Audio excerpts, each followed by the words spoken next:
цоноо сонсогчдоо яг одоо та давтагдчихгүй подкастыг сонсож байна. Манай подкастыг сонссноор давтагдчихгүй сэдвээр давтагдчихгүй зочидтой оролцогчдын маань давтагдчихгүй үзэл санааны талаар сонсох болно.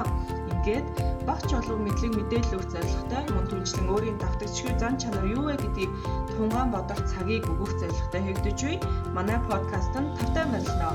Энэ удаагийн дугаараар давтагдчихгүй сэдв, зочин, үзэл санааны юун дээр нь төвлөрч ярилцсан гэж бодож байна. Хамтдаа сонсцгоё.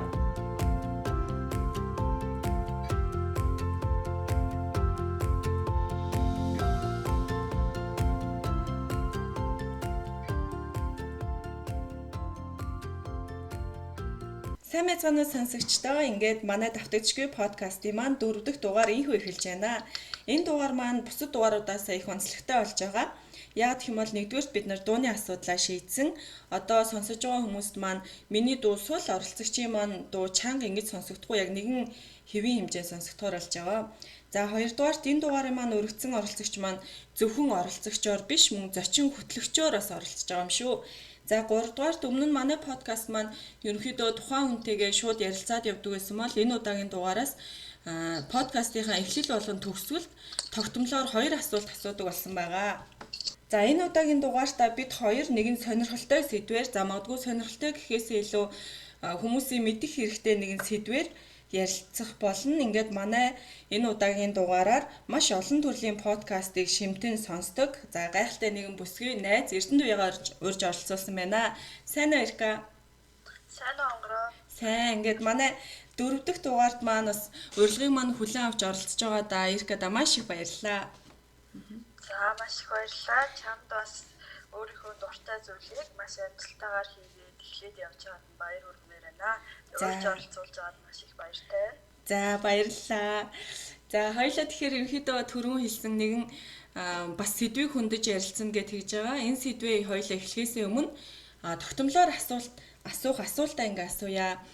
За ер нь анх манай подкаст бол англиар inimitable гингүүтээ босоо зураас байдаг шүү дээ утсан дээр тэмдэглэгэн дээр тэрийг бичээд тэгээд давтагдчихгүй подкаст гээд SoundCloud юм уу эсвэл Castbox эсвэл Apple-ийн подкастаа сайхан бол гарч ирдэг.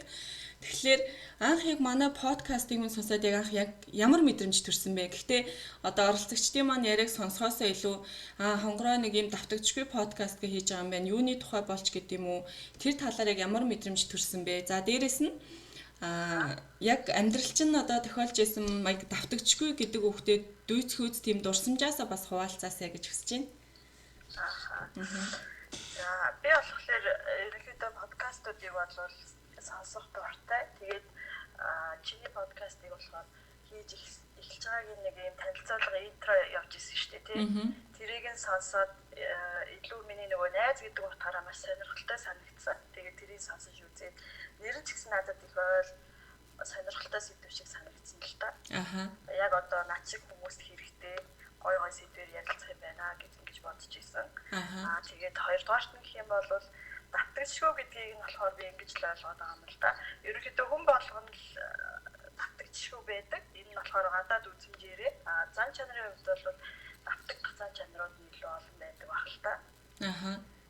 Тэгээд энийг би өөр дээрээ яг миний давтагдчихгүй чанар нь юу юм бэ? Зан ааш нь юу юм бэ гэдгийг бодож үзэхээр юу байгаа даа.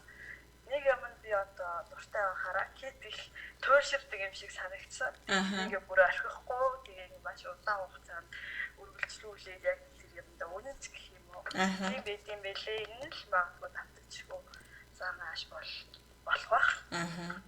Би бол яг Эркагийн саяхан хэлсэнтэй бол яг санал нийцэж байна. Миний бас ажиглалтаар ч гэсэн нэг одоо шүтэн биширдэг хүн ч гэдэг юм уу эсвэл нэг одоо зорж хийж байгаа зүйл ч гэдэг юм уу тэрэндээ амар тууштай явдаг. Тэр зангааснаас их суралцгаар харагддаг. За хоёлаа ерөнхийдөө яг үндсэн ярилцлагынхаа сэдв рүү орцгоё. Тэгэхээр ерөнхийдөө баг ойлгочихсон баха сонсогчд маань. Бид хоёр өнөөдөр юуны тухай ярилцах вэ гэхээр подкаст гэж ер нь юу юм бэ? Подкастыг яагаад сонсох хэрэгтэй юм бэ? За подкастыг сонссноор ямар үр дүнд хүрсэн бэ гэдэг талаар ерөнхийдөө бид хоёр харилцан хөтлөөд ингээ ярилцах байгаа. За тэгэхээр Эрка маань ер нь анх подкастыг яг хизээ сонссон бэ? Ер нь бас анх сонсч исэн дурсамжаасаа хаваалцаад ямар подкастыг сонсч байв? Яг ямар шалтгаанаар бас сонсох болов? Тэрнээсээ хаваалцал. За би би болохоор анх подкаст гэж зөндөө сонсч л байсан. Тэгээ баг юу юм болоо гэдгийг ч мэдэхгүй явж байгаад хамгийн анх нэг iTunes гэдэг юу вебсайтн дээр нөгөө Батнайрамт гээд ах байдаг шүү дээ. Одоо энэ аналог подкастын үүсгэн байгуулагч бас хөтлөгч хийгээ явдаг. Нөгөө юу Harvard төгсөн гэдгээр хүмүүс илүү сайн мэдэх баг. Тэгээд би ярилцлагыг уншаад аналог гэдэг подкастыг үүсгэн байгуулад явж байгаа гэдэг тэр ярилцлагыг уншаад илүү сонсч үзэх гэсэн гэж их бодож ирсэн. Тэгээд яг бас хэрэгжүүлж эхлэегүй л явж байгаад сүүлд нь одоо яг анх сонссон гэхээр 3 сарын ихээр юм одоо баг чиний стори дээрээс харж ирсэн баха нөгөө Сэхэтэн подкастын логотой. Тэрийг харчаад за яг сонсож үзье тэрийг яг ажил хэрэг болгоод татаж үзээ.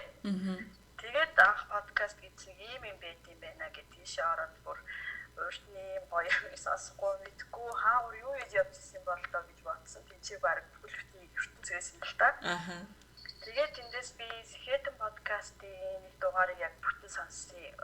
Татаж авчаад өглөө гэрээсээ ажил руугаа явах замдаа одоо нөгөө нэг баяр сайхан ахын дугаар ирсэн юм ба тэр Ant Global гэдэг компани нөгөө үйл ажиллагаа эрхэлсэн захирал юм байлээ. Тэгээ бас нөгөө нэг MBA буюу бизнесийн удирдлагын чиглэлээр одоо нөгөө Вашингтоны их сургуулийн постэр бизнесийн сургуулийг төгссөн үе юм байл л дээ. Тэгээд өөрөө маш алдартай. Бас нэмээд хэлэхэд нөгөө бизнес нэтворкийг бүтээж ирсэн юм байлээ. Тийм үү. Бизнес нэтворкийг одоо санаачилсан үүсгэн байгуулсан хүн гэсэн үг үү тий? Тийм байлээ. Тэгээд бас нөгөө Amazon-д бас дадлага хийжсэн гээд зөндөө олон гоё ярих юм ихтэй хүү юм байлээ. Тэгээд энэ хүний дугаарыг сонсчоод бүтэн сонсоод яг ажилдаа ирэхэд яг дууссан нөгөө нэг гэр ажил хоёроос зайтай болохоор яг нэг ингээд таардаг байхгүй юу? Тэр нь тэгээд анх сонсчоод энэ дугаар дээрээс нь болохоор нөгөө юу гэдэг нэртэй санаа зовхоо болоод хийж эхэлсэн. Тэгээд арчигнаас нэрнээс нь ер нь надад их таалагдаа. Тэгээд сонсоод үзсэн чинь зөндөө олон гоё зүйлүүдийн талаар сурсан. Энэ болохоор тэнцвэртэй амьдрах гэдэг нь юу юм бэ? Мөн яагаад гэр бүл хайртай хүмүүстэй илүү их цаг гаргах ёстой юм? Тэгээд нөгөө нэг материалын хөрөнгө нь бол яг эд баялаг биш юм аа. Жинхнээсээ баялаг гэдэг нь юу юм бэ гэдэг талаар гоё сонирхолтой ярилцлагуудыг сонсоод их юм ойлгож ирсэн. Дугаар нь бол ийм байсан байгаа. Тэгээ бүр анхны дугаараа бүр айгүй сэтгэлдээ айгүй шингээж үлдээсэн байна штэ тий. Би бас яг наад дугаарыг чинь сонсч ирсэн байхгүй юу. Тэгээд ерөнхийдөө яг сэтгэлд үлдсэн юмнууд бол айгүй цөөхөн байна. Яг ингээл гол юмнуудаа л үлдээсэн. Одоо санаа зовлтгүй шууд хий гэдэг яг шууд хий гэдгийн оронд нэг үг хэлжсэн л да. Тэгтээ яг тий тохиромжгүйгээд тий тэгэхээр айгүй гоё бас подкаст болсон байсан. Сэхэтэн подкастын хамт олон хийсэн байсан тий. Сэхэтэн подкастын хийсэн байсан. Тэгээд оролцож анх сонссон дугаар маань болоод тэр юм амар гоё нэрч хүчтэй хүн орсон байсан болохоор бүр ингээл уран зориг ороод явцсан анх сонсоод. Тийм их гоё. Тэгвэл анхны гараагаа бас их гоё подкастаар хэлсэн учраас их нөлөөлсөн байна тий өдөө хүртэл сонсоход. Тийм магадгүй тийм баха. Их өдөртэй би санагдсан байна. Тийм дахиж сонсох. За шууд дүнж эхэлж энэ асуултыг асуух нь зөв үгүй юу? Гэхдээ ер нь подкаст сонсоод яг ямар үр дүнд хүрсэн бэ? Сонсогчд маань бас мэдхийг хүсэж байгаа. Жишээ нь за яг хөдөө тэгэл подкаст сонсоол өнгөрдөг заавал сонсох шаардлага өнөө тэгснээс дуу сонсоод явъя ч гэдэг юм уу тий? Тиймэрхүү хандлагатай ээж бас магадгүй. Тэгээ энэ болохоор юу юм бэ л дээ подкаст чинь дуу яг сонсоод явж болно. Би угаасаа дуу сонсоод явж идэг гэсэн. Тэгээд тэр урт хугацаанд чинь дуу сонсоод явхад яг надад эргээд хөрх үр дүн нь юу юм бэ гэхэр чинь их байхгүй шүү дээ. Яг сонсож байгаа дуртай юмнасаа кайф авах бах тий. Тэгэхээр подкастаас болохоор илүү их мэдээлэл авдаг гэдгээр надад таалагдсан. Тэгээд ер нь төрөл бүрийн мэдээллийг тэндээс авах боломжтой байсан гоё байсан л да. Хийдийн зүгээр ингээл хөгжим сонсоод дуу сонсоод явж байхын оронд өөрийнхөө сонсмоор байгаа төрлөөрөө хайж үзээд тэгээд тэндээсээ одоо гоё гэсэн мэдээллүүдээ бүр ингээд тэмдэглээд авдаг зарим юм бэ. Тэгээд эргээд надад өгсөн үр дүн юу юм бэ гэхээр би ерөөс төлөвлөлтөн дээр ерөөс юм бичдэггүй байсан байхгүй зүгээр яг бодоол явж идэг. Тэгээд эндээс болохоор би төлөвлөлт гэдэг юмыг бол яалцчгүй их сайн сурсан байгаа надад яг сонсож эхэлснээс хойш одоо хүртэл орж ирсэн юм байна. Төлөвлөлт гэдэг юмыг бол бүр их илүү нарийн бичсэн бэлдэг болсон. Тэгээд өглөө бас эрт босдог болсон гэх юм уу. Арай илүү өдрийг юм үүдүүдтэй төлөвлөгөөтэй өнгөрүүлдэг болсон гэх юм уу тий. Яг үнэ.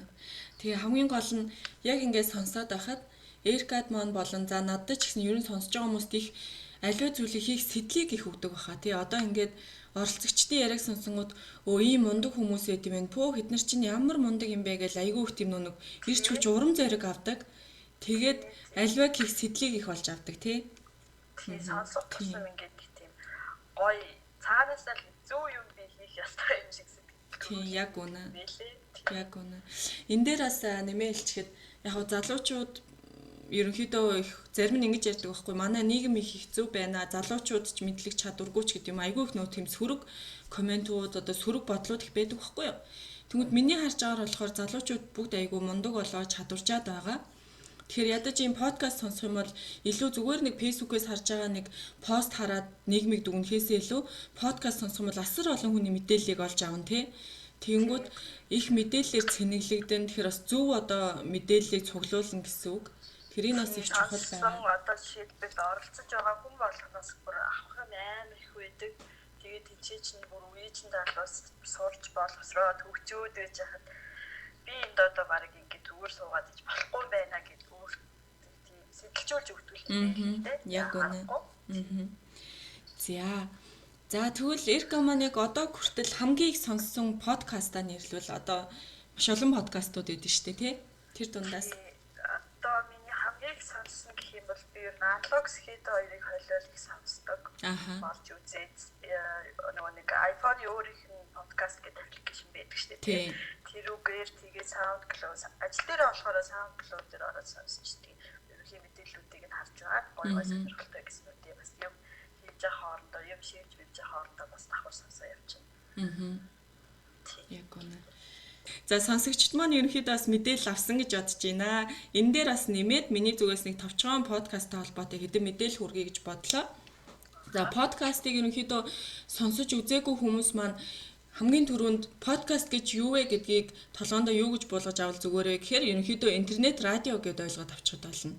Радио гэд бид нар радиог хөвчээрээ сонсоод ч юм уу аль эсвэл гэртээ ингээл тавиал сонсдог шүү дээ. Яг тийм гэсэн үг. Гэхдээ онцлог нь гэх юм бол та хүссэн суугаа сонгож болно. Радио дээр ч юм аадгүй за нэг одоо 104 дээр ч юм уу 50-гууд одоо цаанаасаа програмаар нь явдаг бол та дуртай подкастаа дуртай хүссэн цагтаа сонгоод сонсож болно гэсэн үг. Хэлний тухай сонсомоор байна уу эсвэл одоо хуулийн талаар байд юм уу хичээлтэй холбоотой байд юм уу хүснээ сонсож болдгоор давуу талтай тий. Маш олон давуу тал байдаг. Давуу талуудын бол дуртай байвал барах дуу. Тийм доосго. Тэгэхээр бас өөрийнхөө цаг завны боломжоос шалтгаалаад подкастын хугацаагаар нь бас сонгож болно. Одоо жишээ нь мэдээлэл дээр бол ингэж дурддагцсан маа. Нэгээс 2 минут, 20-аас 30 минут, 30-аас цагаас 2 цаг ч гэдэг юм уу тий. Тэгэхээр яг та ямар төрлийн мэдээллийг ямар хугацаанд сонсомоор байна тэргээрээ бас сонгоод сонсож болно гэсэн үг. Тэргээрээ их даваа талтай. За ер нь бол дэлхийд дахина подкастыг бол асар их хэрэгэлдэг болсон. Ер нь радио яагаад сонсоход багассан бэ гэх юм бол нэг талаараа подкастыг сонсдог болсонтой их холбоотой. Тийм. Ер нь бол тийм аа. Тэгээ гадаад байдаг хүмүүс бас би энэ яриаг бүр яг сонсож байсан. Гадаад байдаг хүмүүс яагаад ингэж чихвч банк зүүдэг вэ? Ингэж банк дуу сонсоод байд юм уу гэсэн чинь үгүй эсэргээрээ подкаст сонсоод явж байдгаа гэж байгаа. Тийм. Тэгэхээр бас нийгэмтэйгээ хүл нийлүүлэх гэдэг энэ мэдээллийг маш богино хугацаанд олж авах гэдэг. Нэгсэндээ хэдүүлээ ингээд ном уншмаар байдаг. Гэтэл ингээд цаг нь гарахгүй байх юм бол одоо аналог подкастыг сонсонгууд нэг цагийн дотор бүтэн хэдэн зуун хуудастай номыг тэр хүмүүс яриад өчөж байгаа байхгүй юу тий? Тийм маш гоё ном олж авч уншиж бараг чадахгүй тий. Хэмжээний хугацаа орохоор тийм номнуудыг. Тийм. Дээрээс нь хэлний асуудалтай байвал тий. Одоо англи хэлээр жишээ нь шууд уншаад ойлгох чадваргүй байвал зүгээр аналог подкастыг л сонс. Өөр хэлэх юм байхгүй. Тий. Тэгэхээр өнөөдрийн ярилцлага бас ингээ харагдаж байгаа бит хоёр ингээ өөрсдөө ингээ давтагчгүй гэдэг подкастыг хийж иж яагаад бусад подкастаас яриад байна вэ гэхээр угаасаа бид нар адилхан нэг зорилготой хүмүүс хэрэгтэй мэдээлэл хүргэе гэж зорж байгаа. Тэгэхээр зөвхөн өөрийнхөө подкастыг ярих биш маш олон хэрэгтэй бусад подкастуудыг бас авч ярилцсанаа. Тийм болохоор та бүхнээс цаашаа үргэлжлүүлээ сонсоорой. Ямар подкаст Монгол маань байд юм бэ? Ямар хэрэгтэй юм бэ гэдгийг бас сонсоод бит хоёрын ярилцлагаас бас сонсох боломжтой шүү.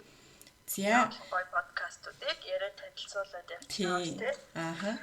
За тэгэхээр подкаст гингуудаас та бүхэн мань ерөөхдөө ойлгож байгаа зөвхөн Монголд биш одоо дэлхийд даяар маш олон хэл дээр маш олон улс орны хүмүүс хийдэг байгаа. Тэгэхээр эндээс бас нэг жишээ олгоод манай Эрка манд урдвал ямар подкаст байгаа вэ?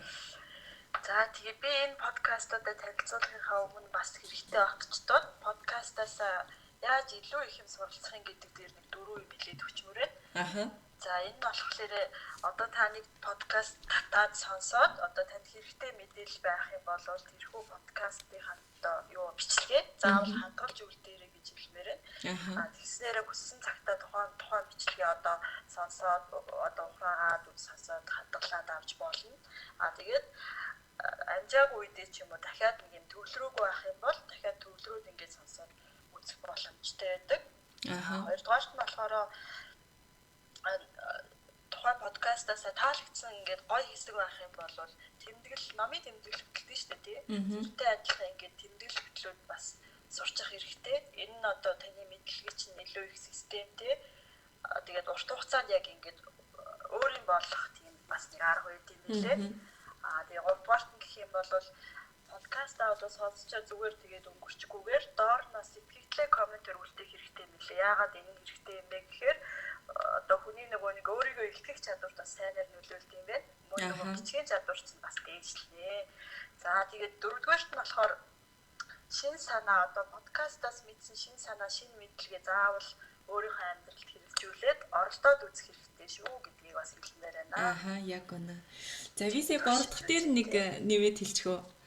Сая ерөнхийдөө подкастыг хэрхэн үр дүнтэй сонсох вэ гэдэг 4 арга хэллээ шүү дээ. Тэрний 3 дахь нь зөвхөн одоо сонсож байгаа хүмүүсээс гадна хийж байгаа бид нарт бас айгүй гоё сэтгэл төрдөг юм байна. Яагаад тэгэхээр би өмнөнийхөө подкаст сонсоод зүрх дараал нөө SoundCloud дээр зүрх дарж болдсон шүү дээ.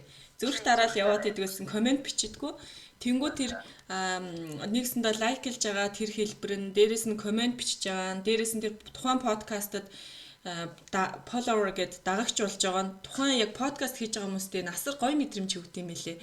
Би нэр хүнд хүртээмжтэй юм хийгээд байгаа юм биш үү гэх. Тэгэхээр бас манайхан сонсож байгаа бол манай подкастыг дагаарай, зүрх дарж байгаарай, таалагдах юм бол тэгээ комент бас бичиж үлдээж байгаарай. Сэтгэлдээ бас. Тийм яг үнэ. Сэтгэлдээ. Тийм.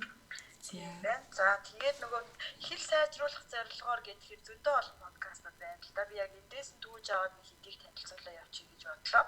Одоо хэлний мэдлэгээ дээшлүүлэх гэж байгаа хүмүүс байх юм бол ямар ч хэл дээр байгаа тийм хайгаад үзэх юм бол Google дээр Google-ээс хайгаад араас нь подкаст гэж үчихэд бол хангалттай их мэдээлэл гарч ирнэ.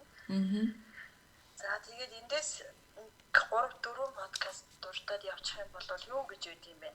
6 минутын English гэдэг. Энэ болохоор BBC радиогийн хөтлөгч нь өөрийнхөө яг өдөр тутмын амьдралд тохиолж байгаа харилцан яриагаа хэрхэн хэрэглэх талаар ярилцдаг нэг зүйл юм байна. Тэгээд 6 минут үргэлжилдэг учраас нэр нь бас ийм 6 минут English гэдэг нэртэй юм байна. Тэгэхээр минут нь богино учраас нэг залхаахгүй тэгээд бас нэг тэдээс нэг авах юм байгаа баха тий. Хэрэгтэй мэдээлэл 6 минутаас. За дараад нь болохоор ингэж байгаа English we speak гэдэг энэ нь болохоор iTunes дээр байршдаг. Өдөр болгон 3 минутын турш үргэлжилдэг бөгөөд өдөр тутмын нэг амьдралд хэрэглэгддэг үгс хэл зүгийн талаар ингэж задлж ярилцдаг сонирхолтой подкаст байт юм байлээ. Мөн дахиад дурдаад хэлэх юм бол Daily Easy English Expression podcast гэж байгаа. Энэ нь бас iTunes дээр байршдаг. Энэ нь болохоор багш нь Шэн гэдэг нэртэй. Тэгээд маш өвөрмөц багштай өдөр тутмын тийм шоу юм байлээ л дээ. Тэгээд хүний амьдрал байнга хэрэглэгдэх тийм үг өгүүлбэрийг задлан ярилцдаг. Бас нэг юм богинохон подкаст байт юм байна. Мөн Luke's English podcast гэж байгаа. Энэ болохоор нөгөө нэг Luke Thompson гэдэг бас stand-up машин шогч хүн юм байна л да. Тэгээд өөрөө энэ подкастаа хөтлөөд явуулдаг учраас мэдээж эрэг stand-up машин шогч хүн болохоор илүү сонирхолтой зугаатай тийм залхаахгүй, уйдахгүй тийм подкаст байх баха гэж бодож байна. Тэгэхээр өөрсдөө энэ дээрээс нэмээд бас хайгаад үзээд явах юм бол маш олон хэлний мэдлэгтэй ижлүүлэх, сонсох чадвар дэвшлүүлэх тийм олон подкастууд бас зөндөө байд юм байна. Яг үнэ. Зя. Сайн ингэ сонсож байхад бас сонсогчд маань бас ингээ харж байгаа байх. Ихэвчлэн сая нөө англи хэлээр хэлсэн үү тий? Англи хэл дээрх байгааг. Тийм. Тэгэхээр яг бүгд л англи хэлтэй. Ааха. Өөрийнхөө сонирхлоор яг англи хэл дээр байгаа тийм подкастыг сонгоод сонсох юм бол хилээ давхар сайжруулж байна. Сая түрүүн хэлсэн тэр комедигийн хүн байна. Эсвэл юу гэдэг хууль эрх зүй гэдэг юм эсвэл яг хэлний чиглэлээр явж байгаа эсвэл мэдээ бэлтгэж байгаа хүмүүсийг ингээд подкастын дагаад дагсны дараа тогтмол ингээд шинэ мэдээллүүд нь утсан дээр чинь дон дон угаасаа ороод ирэн. Тэр болгонд нь орж сонсоодох юм бол мэдээлэл авахаас гадна хамгийн гол нь хилээ бас сайжруулж байгаа юм шүү тий. Тийм. Бүгд бас өөр арга барилаар байгаа. Тэгэхээр яг өөрийнхөө сурах арга барилтаа тохируулаад одоо тэр подкастуудаа өөрсдийнхөө сонсдог платформ дээр subscribe хийж хэрэгтэй тийм бол дараагийнх нь шинэ постууд нь автоматар хүрээд ирнэ. Яг гэнэ. За хоёлаа дараагийн хэсэг маань болохоор өөрсдийнхөө хамгийн их сонсдог 5 подкастаа сонсоод яг тухайн подкастаар юу ярьдаг вэ? Ямар мэдээлэл өгдөг вэ гэж товчхон тийм танилцуулга маягтай ярих чинь. Тэгээд энэ 5 подкастууд маань за гадаад подкастч байна. За Монголын подкастууд ч гэсэн орсон байгаа. За энийг эхлэхээс өмнө бас подкасттай холбоотой би нэг нийтлэл өгсөн байхгүй юу? Тэр болохоор Medium гэдэг блог байдаг. Хэрвээ утсан дээр чинь ч юм уу компьютер дээр чинь байхгүй бол Medium гэж бичиж хайгаад тийшээ оронгуудаа Хонгорзол Виктория гэж бичиж хайх юм бол миний блог байгаа. Тэгэхээр тэрэн дээр бас би яадаг вэ гэхээр одоо подкасттай холбоотой мэдээллүүд гэдэг юм уу эсвэл орчуулгын мэдээллүүд аль эсвэл зүгээр тухайн өдөр бичсэн одоо бичвэрүүд бас байдаг байгаа. Тэгэхээр та бүхэн бас орж дагаад хэрэгтэй мэдээлэл байвал бас уншиж байгаарэ гэж бас уриалмаар байна. Энэ дондоор нь юм дээр бас гой блог хөтэлдэг хүмүүс байдаг. Чи ороод уншихаар их сонирхолтой. Би бас чинийхийг их унших дуртай байдаг шүү дээ. Тийм өөр уншдагт маш их баярлалтай. Одоо ингээд бичвэрийн оруулангууд хамгийн түрүүнд нөгөө алга ташаалт илгээдэг тий. Тэр хүн байгаа бас их баярлж явдээ шүү. За тэгээд бас яг нэг жоохон сэдвээсээ хөндөрсөн байж магадгүй. Гэхдээ энэ Medium блог руу орох юм бол зөвхөн ингээд зүгээр нэг блог хөтэлдэг хүмүүс байд юм уу гэж ойлгож болохгүй. Энэ бас ба дэлхийд даяар тархсан яг подкаст чиг тийм аппликейшн баггүй юу. Тэгэхээр энийг болохоор нэг маш олон орны хүмүүс хэрэгэлдэг. Тэгээ жишээ нь би англи хэл сурах байгаа бол англи хэл дээр бичвэр бичдэг хүнийг дагчаар айгүй амар байгаа байхгүй юу. Өгүүлбэр зүйн бүтцээс нь ядаж хар чинь ингэж бичдэг юм ээ. Энэ үгийг ингэж ашигладаг юм ээ. Ингээд солонгос хэл сурах гэвэл солонгос хэл дээр хүнээ дагаад ер нь маш олон мэдээлэл олж авах боломжтой их гоё. Тийм юу байгаа шүү. Сайт байгаа шүү. Аппликейшн байгаа шүү. Та бүхэн бас утсан дээрээ татаж аваарэ. Татаж аваад тэгээ хайгаад юу уншаад үзвэл тийм. Яг үнэ. За хоёлаа дараагийн хэсэг рүү ороод өөрсдийнхөө сонсдог подкастын талаар ярилцгаа. За тэгээ хоёлаа ээлжлээ явчих тий нэг нэгээр нь. За эхлээд Эркагаас эхлэе. За тэгээ би болохоор энэ дэр юу ялаа л да. Өөрөө одоо илүү сайн мэддгээр л сонсох дуртай 5 подкастад танилцуулж гэж бодлоо. Тэгээд мэдээж хэрэг хамгийн нэгдүгürt нь би бол Unlock подкастаа хэлмээрээ. За тэгээд Unlock подкастыг маань сонсдгүй мэддгүй хүмүүс ах юм бол ерөнхийдөө танилцуулаад явчих тий. Unlock подкаст нь болохоор хамгийн анх 2 жилийн өмнө буюу 2017 оны 6 сарын одоо 9-ний өдөр хамгийн анхны дугаараа цацж ирсэн юм байна. Энэ нь болохоор Elon Musk гэдэг номын мэдээлэл эхэлж байсан байт юм билээ. Тэгээд түүнээсээ хойш 2-7 хоног бүрт сонгож авсан нэг номоо товчлоод тэгээд нэг цагийн дотор уншигч сонсогчдод хүргэсээр одоо бол бараг 50 гаруй дугаар гарсан байгаа. Бас одоо манай Монгол залуучуудын маань хамгийн их сонсох дуртай подкастуудын нэг болсон байгаа. Тэгээд нэмээд сонирхуулаад хэлчихэд бас сая нэг 2-3 хоногийн өмнө байна да. Дэлхийн одоо топ 100 подкастын education яг категорид нь 44 багтсан юм байлээ. Бүр 50 дотроо багтсан гэсэн үг шүү дээ тийм. Тэгэхээр мэдээж хэрэг сонсоод үзэхэд ямар их үр дүн гарах нь ойлгомжтой байх гэж бодож байна. Тэгээд энэ подкаст нь болохоор дандаа ингээд номыг ингээд товчилж ярьдаг гэж түрүү хэлсэн. Тэгэхээр эндээс номоо сонгохдоо ямар шалгуур тавьдгийг тэгэхээр хоёр үндсэн шалгууртай гэдэм билээ. Энэ нь болохоор хүмүүст хэрэг таалагдсан байна, борлуулалт нь хэр өндөр болсон байна гэдгийг нь хардаг. Ерөнхийдөө нөгөө нэг номны рейтингийг хардаг юм байна л да. Goodreads гэдэг байдаг шүү дээ тийм сайт. Тэрнээс ороод номын рейтингийг хараад ерөнхийдөө 3.5-аас дээш үнэлгээтэй номнуудыг сонгож аваад ярьд юм билээ.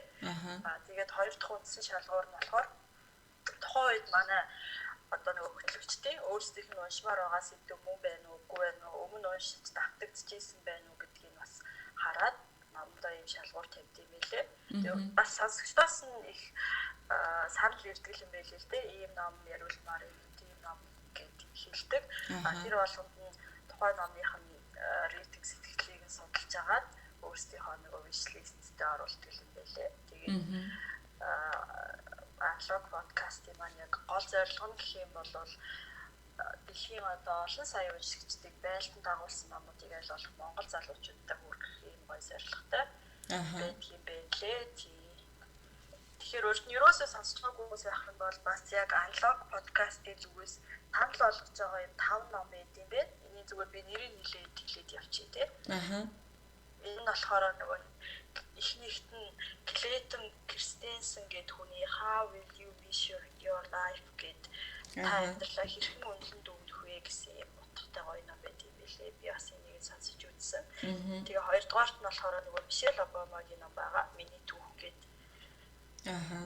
Тэгээ номыг бас заавал сонсороо би санал болгосон билээ. Гуравдугаарт нь нөгөө Mindset гэдэг сэтгэлгээ гэдэг номыг бас сонсоод үзвэл бас гоё юм билээ. Тэгээд дөрөвдүгээрт нь болохоор Positive Discipline гэдэг Jane Nelson гэдэг энэ нь болохоор нөгөө хүүхдийн хүмүүжлийн тухай их сонирхолтой юм билээ. Хүүхдэд хэрхэн эерэг хүмүүжил болох талаар нь. Бүр 1981 онд хэвлэгдсэн юм ном юм билээ. Тэгэхээр эцэг эхчүүдийн донд бол хамгийн их эрэлт хэрэгцээтэй байдаг ном юм билээ. Тэгэхээр энийг бас санал болгосон байна. Тэгээд 5 дугаарт нөгөө нэг Nudge гэдэг Richard Taylor гэдэг хүний бичсэн номыг санал болгосон байлээ. Тэгэхээр эднээс нь татаж аваад тэгээ сонсоод үзээрэй гэж хэлмээр байна. Яг гэнэ. Өөрхөө нөө сонсомоор байгаа юунуудаа тий подкаст юу дугааруудаа. Олон дугаараа. Тэгээд илүү их нөгөө уран зохиолын номнуудыг бол үзэж уншиж танилцуулдаг. Яг голчлон ярих гэж байгаа юм болохоор хувь хүний хөгжил, тэгээл хүүхдийн хүмүүжил, эрүүл мэнд, за тэгээл сэтгэл судлал гэл илүү одоо сонсогчтой өгөөжтэй байх үүднээс номоо сонгодог. Тэгээ бас баримт номыг сонгож их ярьдаг тий. За Эркагийн ярихыг сонсон ч бүр айгүй гоё дэлгэрэнгүй их гоё ярьж байна. Би айгүй товчхон л яриад явахаар байгаа шүү. За миний зүгээс болохоор. За миний бэлтгэсэн 5 подкастын хамгийн ихэнд би юу ярих вэ гэхээр Солонгос хэл сурахыг хүсэж байгаа хүмүүстээ зориулсан нэг подкастыг хэлж өгье. Энэ болохоор Talk to Me in Korean гэд англиар бичээд хайна. Тэнгүүд энэ подкаст бол ямар ч одоо юун дээр платформ дээр гарч ирнэ. За энэ яг ямар подкаст вэ гэхээр одоо ерөнхийдөө солонгос болон англиар зэрэг ярьдаг гэсэн үг. Тэгэхээр одоо солонгос хэл сурж байгаа хүн англи хэлээ марцчих гад байдаг шүү дээ. Тэгэх юм бол одоо солонгос хэл сурж байгаа юм бол нөгөө нэг солонгосоор нэг яриад англиар нэг яриад ангууд энэ үгийг ингэж хэлдэм байх гэд айгүй хурдан ойлгож аавна гэсэн үг. Дээрээс нь солонгос хэлнийг одоо нөгөө анхан шатнаас нь ахуулаад гүнзгий шат хүртэл нэг 6 бүлэг болгоцсон байлуу да. Дотроо нэг нэлээд хэдэн дугааруудтай. Тэгээд тэр дугаар бүр дээр одоо юу гэдэг нь жишээ нь нэг дүрэн байд юм уу аль эсвэл одоо нэм солонгос хэлэнд юм төсөөтэй хэлэгдэг үгнүүд идэв штэ. Тэгсээр нэг ашигладаг хэлбэрүүд нь өөр тэдгэрг ингээд ялгаад ярьсан ч байд юм уу. Тэгээд энэ дугаарт маань болох нэг үндсэн нэг эрэгтэй эмэгтэй хоёр хөтлөгч байдаг байхгүй юу? Тэнгүүд тэрнээс гадна нөгөө бусад хамтрагчид нь бас ингээд солигдоод ерөнхийдөө ярилцдаг гэсэн үг. Тэгээд та бас ингээд одоо сонсогчд маань сонсох юм бол маш энгийн байдлаар одоо дүрмийг танилцуулаад явчихаар тийм юу байгаа подкаст. Тэгээд минутнаас их богинохон байсан тийм. Тийм, минутын их богинохон айгүй амар. 10 минут байлаа. Би бас нөгөө солонгос сурах гад хайж үзсэн чинь яг надад хамгийн их гарч ирд юм байлаа. Тийм, энэ бол бүр маш их алдартай тийм подкаст байгаа. Дээрээс нь эдгээр зөвхөн подкаст хийдэг хүмүүс биш, солонгостой англи хэл заадаг хүмүүс юм байлээ. Тэгээд бас солонгос хэлч гэсэн заадаг болов уу гэж бодсон ерөнхийдөө бол. Тэгэхээр аль хэлнийхаа мэдлэгийг зэрэг дээшлүүлж. Тийм, зэрэг дээшлүүлж боломжтой, маш даваа талтай. Тийм юу байгаа. Тэгээд эднийхийг бас нэмэлтээр хаяг хүсэх юм бол YouTube-ээс Talk to Me in Korean гэж бичингүүд бас өөр маш олон зүйлүүд гарч ирнэ. Жишээлх юм бол надад бас нэг таалагддаг юм нь YouTube дээрээс ярианы хэсэг үүдэн штэ. Тэнгүүд хоёр хүмүүс одоо нэг сэдвээр ярилцж байгаа. Жишээлх юм бол миний хамгийн тод санаж байгаа юм бол эрэгтэй хүмүүс ямар эмэгтэй хүмүүс таалагддаг вэ гэдэг сэдвээр хоёр эрэгтэй хүн ярилцж байгаа байхгүй юу? Тэнгүүд цаад хоёр хүн нь яриад наан нь болохоор тэр YouTube-ийн бичлэгэн дээрээ ярьж байгаа үгүүдийн нэг бүрчлэн ингэ бичээд өгсөн гэсэн үг. Тэгэнгүүт чинь айгүй амар сонсонгоо тэр бичгийг харангууд яаж л бичиглэлийн хэлбэрийг ингээд харчин дээрэс наа ингэж бичих юм бэ гэд хэл сурж байгаанд бол маш хэрэгтэй. Тийм тогтоогоод авчин. Тийм хэрэгтэй подкаст байгаа. За миний эхнийх ерөнхийдөө ингэ боллоо. За одоо миний хоёр дахь нь гэхээр Сэхэтэн подкастад танилцуулнаа. За Сэхэтэн подкастыг бол бас мэдгүй хүмүүс ховор бах гэж бодож байгаа подкаст сонсдог хүмүүсээс. Тэгэхээр Сэхэтэн подкастын зорилго нь гэхээр хамтдаа хөгжих зорилготой. Тэгээд одоо бас хувь хүний хөгжил, тэгээд амьдралын хэв маягийн подкаст буюу яг аудио контентын сувг гэж нэрлэдэг билээ. Сувг гэж нэрлсэний учир нь юу юм гэхээр Нэмийн 8 болон 55 тэгээд хоёр төрлийн контент бэлтгэдэг шүү дээ, тийм. Тэгэхээр Нэмийн 8 гэхээр ярилцлагын подкаст, хөтлөгч нь цогт бэлгүүн дээр гээд бас айгүй мундаг залуу байдаг. Тэгээд тухайн 7 хоногт зочинтойгоо хамт ингээд ярилцаад яриагаа өрнүүлдэг. Ярилцлагын сэдвүүд нь бол ихэвчлэн тухайн зочныхоо амьдралын хэв маяг болон ерөнхийдөө өчигдрийн түүхэн байдаг. Энийг угаасаа нэг яг сонсоод ихлэхээр интро дээр явдаг шүү дээ. Тэр өгүүлбэр надад анх сонсоод бүр амар таалагдчихсан. Тийм тэгээд хүний хаан намтар өчигдрийн түүх гэж нэрлэсний учир нь болохоор туулж өнгөрүүлсэн одоо бүхэл амьдрал дээрээс илүүтэйгээр ойрын үед тохиолдсон үйл явдал тэгээд амьдралыг нь өөрчилсөн тийм гой хүчүүд дээр төвлөрч ярьдаг юм байлээ. Тэгээд дараагийнх нь 50 авт гэдэг нь болохоор яг 16 оноос эхлээд урьдсан ном ингээд шууд хэлцүүлгээр ярилцаад эхэлсэн байгаа. Тэгээд 50 гээд залуу байдаг. 50 нь болохоор цаг үеийнхаа сонгол ном бүтээлийг сонгож уншаад урьдсан бүтээл дээр яг анализ хийж байгаа цацагч нартайгаа ингээд хэлцээд сонсоод явд юм байлээ. Одоо Сэхэтэн подкастын нийт сонсогчдын баг бол Тэрэн хагасын гадаад улс орнуудаас сонгож сонсдог гэсэн судалгаа гарсан юм билээ.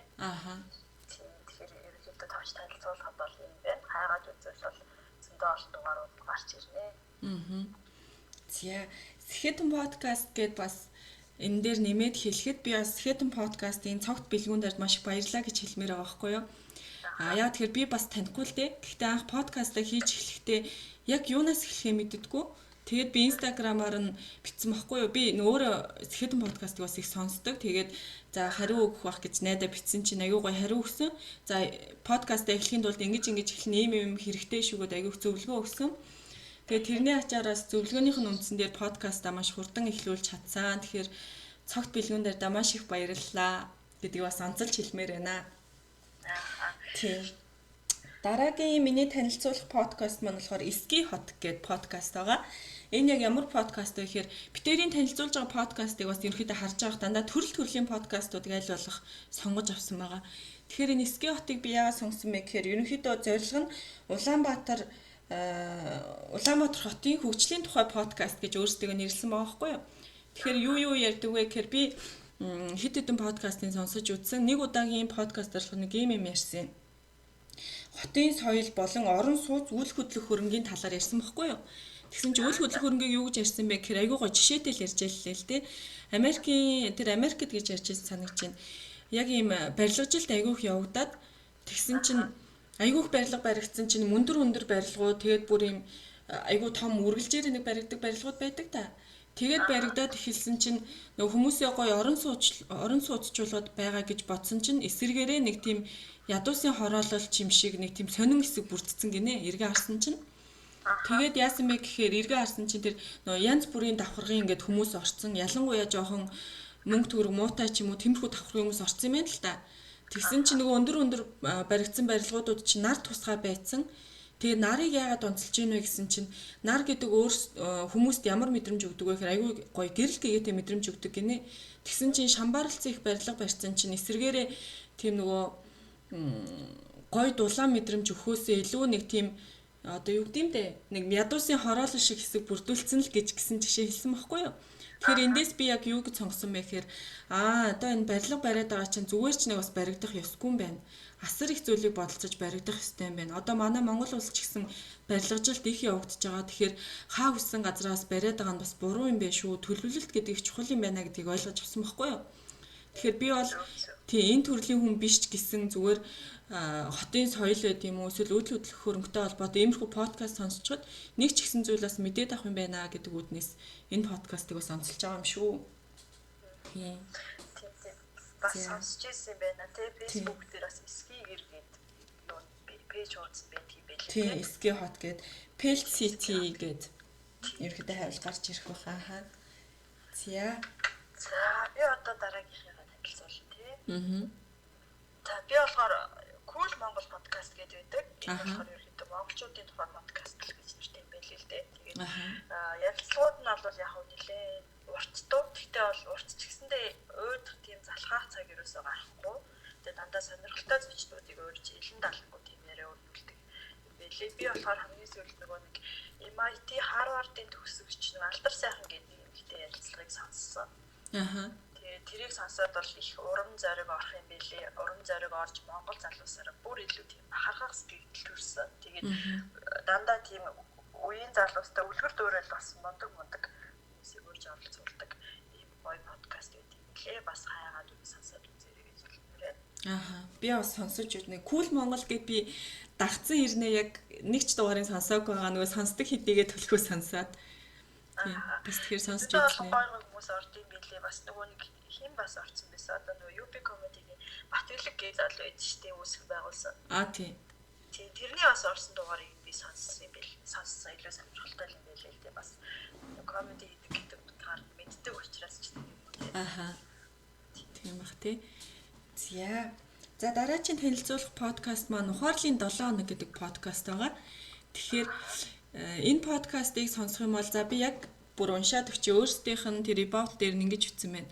Ухаарлын 7 хоног нь 7 хоног бүр блог, подкаст, эсвэл видео хэлбэрээр монголчуудад нэгэн ухаарлыг бэлэглэх зорилготой миний хувийн орон зай маа. Миний ярих сэдвүүд нь байгаль орчин, эрүүл мэнд, аз жаргалтай нийгэм, ёс зүйн асуудлууд байна гэж байгаа байхгүй юу?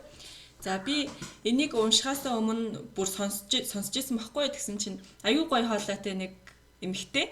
Хоолой надад нэгдүгээр их таалагдсан. Сонсож ирсэн үү те? Сонссон. Бүр аюу гой хоолойтой. Тэгээд подкаст нь тэгээд яг энэ охины талаар ерөөхдөө ямар юм хийд юм бэ гэж би судалсан чинь YouTube-ээс бас Ухаарлын 7 хоног хайнгууд гэхдээ айгу цөөхөн ганц хоёрхан гарч ирж ирсэн. YouTube дээр бас тийм бичлэгүүд байсан. Дээрээс нь вебсайттай юм байлээ. Вебсайтаар нь бас ороод маш олон гой мэдээллүүдийг олж авч болно. Түрүү яг хэлсэн яг байгаль орчин, эрүүл мэнд, аз жаргалтай нийгмийн талаар дурддсан байлээ. Яг миний сонсон подкастууд ихэвчлэн байгаль орчны талаар байсан байхгүй юу? За бас нэг яг сэтгэлд үлдсэн нэг жишээгээ дурдъя л да. Тэгсэн чинь Африк ерөнхийдөө нэг хэсэг бүлэг нь айгүйх ядуу гэж яригддээ штэ. Тэгсэн чинь тэр Африкт амьдарч байгаа хүмүүсийн одоо 4 ам бүлтэй нэг гэр бүл байлаа гэж бодъё л доо. Тийм бол тэр 4 ам бүлтэй гэр бүлийг 6 сарын турш амьдрах зардал нь хэдэн доллар гэж бодож байна. За энийг сонсцсон ч гэж магадгүй. Сонсоогүй байна. За. 4 ам бүлтэй шүү заяа нэг гэр бүл. Тэгээд 6 сарын турш амьдрах тэр одоо амжиргааны зардал нь хэд гэж бодож байна. 4 сарын турш тий? 6 сарын турш 4 ам бүлтэй гэр бүл. 4 ам бүлтэй гэр бүл 6 сарын турш.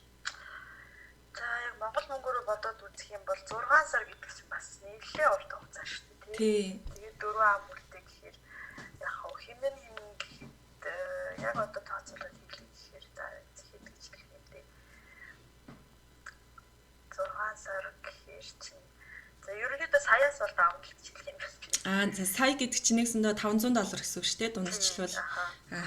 За тэгвэл би чамд хэлэх үү хэд гэж бодож байна. $20.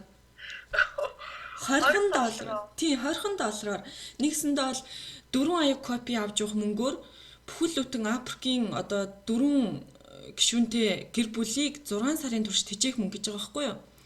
Тэгэхээр энэ охин яг юу гэж дурдсан бэхээр яг ингээд Америкийн одоо сайхан амьдралтай хүмүүсийн жишээг дурж байгаа хгүй. Өглөө болго нэг аяг копи аваад уудаг тий. Гэтэл би 4 өглөө уух копины мөнгөөр бүхэл бүтэн 4 одоо ам бүлтэй тэр гэр бүлийг 6 сар тэжээх нь штэ гэж хэлсэн байхгүй юу. Тэгсэн чинь бүр аяг ингээд гол зураал явцсан. Яна ямар хэцүү юм бэ гэл тий. Тэг би ч гэсэн ерөөхдөө итгэхгүй байна. Гэхдээ бас баталгаатай мэдээлэл болов гэж бодож ин бүхэл бүтэн подкастаар ярьсан юм чинь тий. Тийм. Мэдээж хэрэг баталгаатай л юмыг ярина л та. Тэгээд эндээс чинь бас их л юм бодогдох юм байна Яг яг. оноо. Тэгээд яг энтэй төстэй нэг жишээ нь бас яг энэ апрагт нэг 17-8-тай нэг хүү байлаа гэж бодъё л та. Тэр хүүгийн сургалтын төвд сурах мөнгөний нөгөөд тэгээд төгснөхийн дараа бизнесээ эхлэх мөнгөний өгөхөд хэдэн доллар хэрэгтэй гэж бодож байна. Бизнесээ эхлэх мөнгөтэй нийлүүлээд өгөхөд. Бизнесээ эхлэн мөн тэгээ бас чинь сургалтын төлбөр. Тийм, мэрэгжил сургалтын одоо монголоор мэрэгжил сургалтын төв гэдэг лөө те. Тим төвд суралцаад төгсөөд бизнесээ эхлэхэд. Бизнесээ эхлэн мөн сургалтын төлбөр гэхэр чинь $2000 орчим юм байна. За тэгсэн чинь тэр хэдвэ гэсэн чинь $100 гинэ. За бас яаж вэ? Тий, ер нь бол яг уу амьдрах одоо өртөг мөртөг тэр бас их нөлөөлж байгаа байх л та. Гэхдээ эндээс яг юу ойлгох вэ гэхээр нөө бидний за $100 одоо надад ч гэсэн их мөнгө ч гэсэн гэхдээ тэр хүүхдүүд бол бүр их мөнгө 10 дахин үржигдээд очиж байгаа байхгүй нэгсэндээ бол тий. Тэгэхээр мөнгөний үнц нь ямар байгаа юм бэ? Одоо бид нар яаж амьдраад байгаа юм бэ? Бид нар туслахтаа тулвал тэднэрт хэдхэн төгрөгөөр яаж тусалж болох нь вэ гэдэг бас тийм харуулж байгаа. Айгуу тийм хүнд нэр яг л нөгөө ухаарлт хөрхөөр гэдэг нь яг үнэхээр үнэн. Тийм би үнэндээ л нэрэндээ бол бас тохирсон гой сонирхолтой баримт зүйлүүдийг дурдж ярьдаг. Би бол 2 дугаарыг сонсч ирсэн. Гэтэ ийм гой сонирхолтой яг ингэ сэтгэлд үлдэхэр жишээнүүд тэдрийг нь бол сонсч байгаагүй юм байна.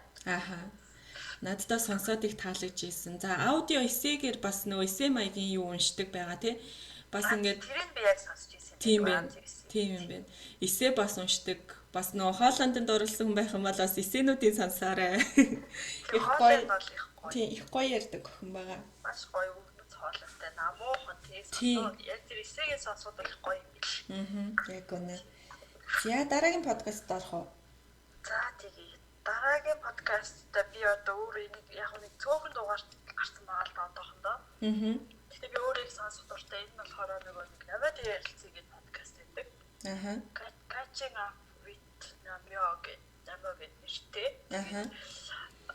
Энэ нэмэгтэй нь болохоор өөрөө одоо олон улсын итгэмжлэгдсэн зөвлөх коуч гэж явдаг юм билээ. Тэгээд одоо яг нөгөө нэг ийм байт юм байна л да. Дэлхийд дахин одоо яг амжилттай байгаа компаниуд нь сүүлийн үед удирдлага болон ажилтнуудаа хувь хүний болон байгууллагын сургалт коучингийг өргөнөөр нэвтрүүлснээрээ тухайн байгууллагын ажлын бүтээмж нэмэгдэж одоо ажилчид нь илүү юм сэтгэл хангалуун байд юм байна. Тэр нь эргээд байгууллагынхаа соёлд эргээр нөлөөлөх тийм боломжтой байд юм байна л да. Тэгэхээр энэ бүхний талаар яг дэрэгдэх найзаасаа ч юм уу сонсоод сууж байгаа юм шиг ийм хэлбэрээр сонсож суралцах боломжийг Намагийн подкаст маань олгодог байгаа. Тэгэхээр би энийг бас хайж үзээ сонсож үзээсэй гэж бодчихъя.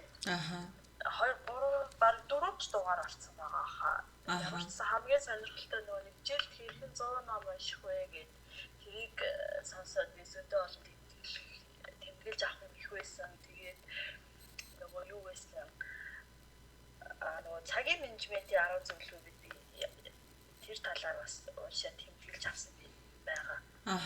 Тэгэхээр тэрийг бас уншаад үзээсэй гэж бодож байна. Уншаад тэгээд сонсоод M+ гэдэг нөгөө бас нэг аппликейшн байна. Тийм, M+. Тийм. Тэрэн дээр орсон байгаа бас юун дээр ч гэсэн байгаа. SoundCloud дээр ч гэсэн байгаа. За, сая M+ гэдэг дурдсных нэг мүсэн сонсогчдоос хэлээд өгье гэж бодлоо. Та бүхэн маань хайхтаа одоо M дээр нэмэх нь гэсэн үг. Нэгсэндээ бол за M дээр нэмэх нь гэвч шууд гараа ижсэн тийм миний утсан дээр бас байгаа байхгүй юу? Нэмэх тэмдэг. Тийм. M гэж чингүүдээ нэмэх тэмдэг бичингүүд шууд гараад ирнэ. Тэнгүүд энэ яг аппликейшн маань яадаг вэ гэхээр маш олон номууд орно, дээрэс нь подкастууд орно, сэтгүүлүүд орно. За энэ дундаас үнгүй номнууд, үнгүй сэтгүүлүүд ч байгаа. Тэгэхээр ерөөсөө мэдээлэл авахд бол маш одоо юм хүртээмжтэй болцсон. Монгол хэлээрх номнууд гэсэн үг шүү дээ, тий? Үнгүй маш олон байдаг, уншихаарч байдаг, аудио хэлбэрч байдаг, тий? Татаж аваад бас ингээд интернет, Wi-Fi гүйдээ сонсоод уншаад явах боломжтой. Тий, яг үнэ.